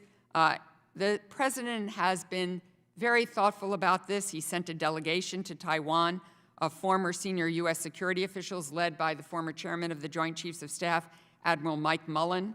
The selection of those individuals sent an important signal about the bipartisan U.S. commitment. It was quite a bipartisan delegation. And our commitment to Taiwan, its democracy, and demonstrates that our commitment to Taiwan remains rock solid. We'll continue to support Taiwan with training and encourage an innovative and asymmetric security posture to help them in their self-defense capability. Thank you. I guess what I would want to emphasize is that we could have probably had similar conversations about Ukraine a while ago and felt as though we were doing everything we could then as well. And we clearly have not been, we now know that that's not the case. And so there are just so many parallels and analogous situations here that we can learn from, and they're really strong teaching moments that we should be experiencing right now. And so I just really don't want to see us being here in this situation on the other side of the globe. With my remaining minute, you also mentioned in your testimony that you've expressed concerns to the PRC about their growing strategic alignment with Russia. Could you share, to the degree that you're able to, their reaction, and what is the plan to continue to discourage them from aligning further with Russia? The president was very direct with Xi Jinping, Jake Sullivan with Yang Yichur, the secretary with Wang Yi, I with the ambassador here, that there would be consequences if they provided material support. We now have Ambassador Nick Burns out of quarantine as our ambassador to the PRC.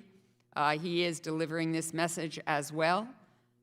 We are very focused on making sure that they understand what choices they're making here.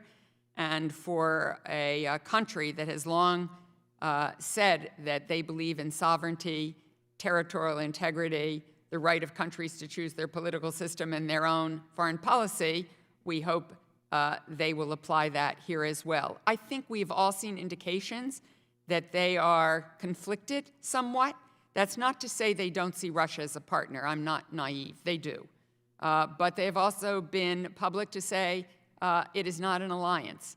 And they certainly, I think, even in the meeting the other day, were horrified by what happened in Buchan. Who could not have been by seeing that video? So I think this is an ongoing circumstance and relationship, and we're going to have to keep working at it. Thank you for your question. Thank you so much. Thank you, Madam Secretary. I'll just say in conclusion, thinking about Mr. Pfluger's question to you, are we safer? And it occurs to me that this contest that we're in with Russia over Ukraine did not begin in 2022. You could argue it began in 2014. The contest between the democratic and authoritarian world was underway in Syria 10 years ago, in Hong Kong, in the South China Sea. We have not been safe for a very long time. But we are standing up right now with our allies, leading our allies, and demonstrating that without the United States, there would be very little hope for democracy in the world. So I'm very glad we did not listen to those who were saying we should pull out of NATO, we should pull our troops out of Asia, we should, in South Korea and Japan, that we should pull our troops out of Europe, and that was a very, very close call. So thank you so much for your leadership, Secretary Blinken and the President. look forward to our next opportunity to have these discussions with you, and the hearing is now adjourned.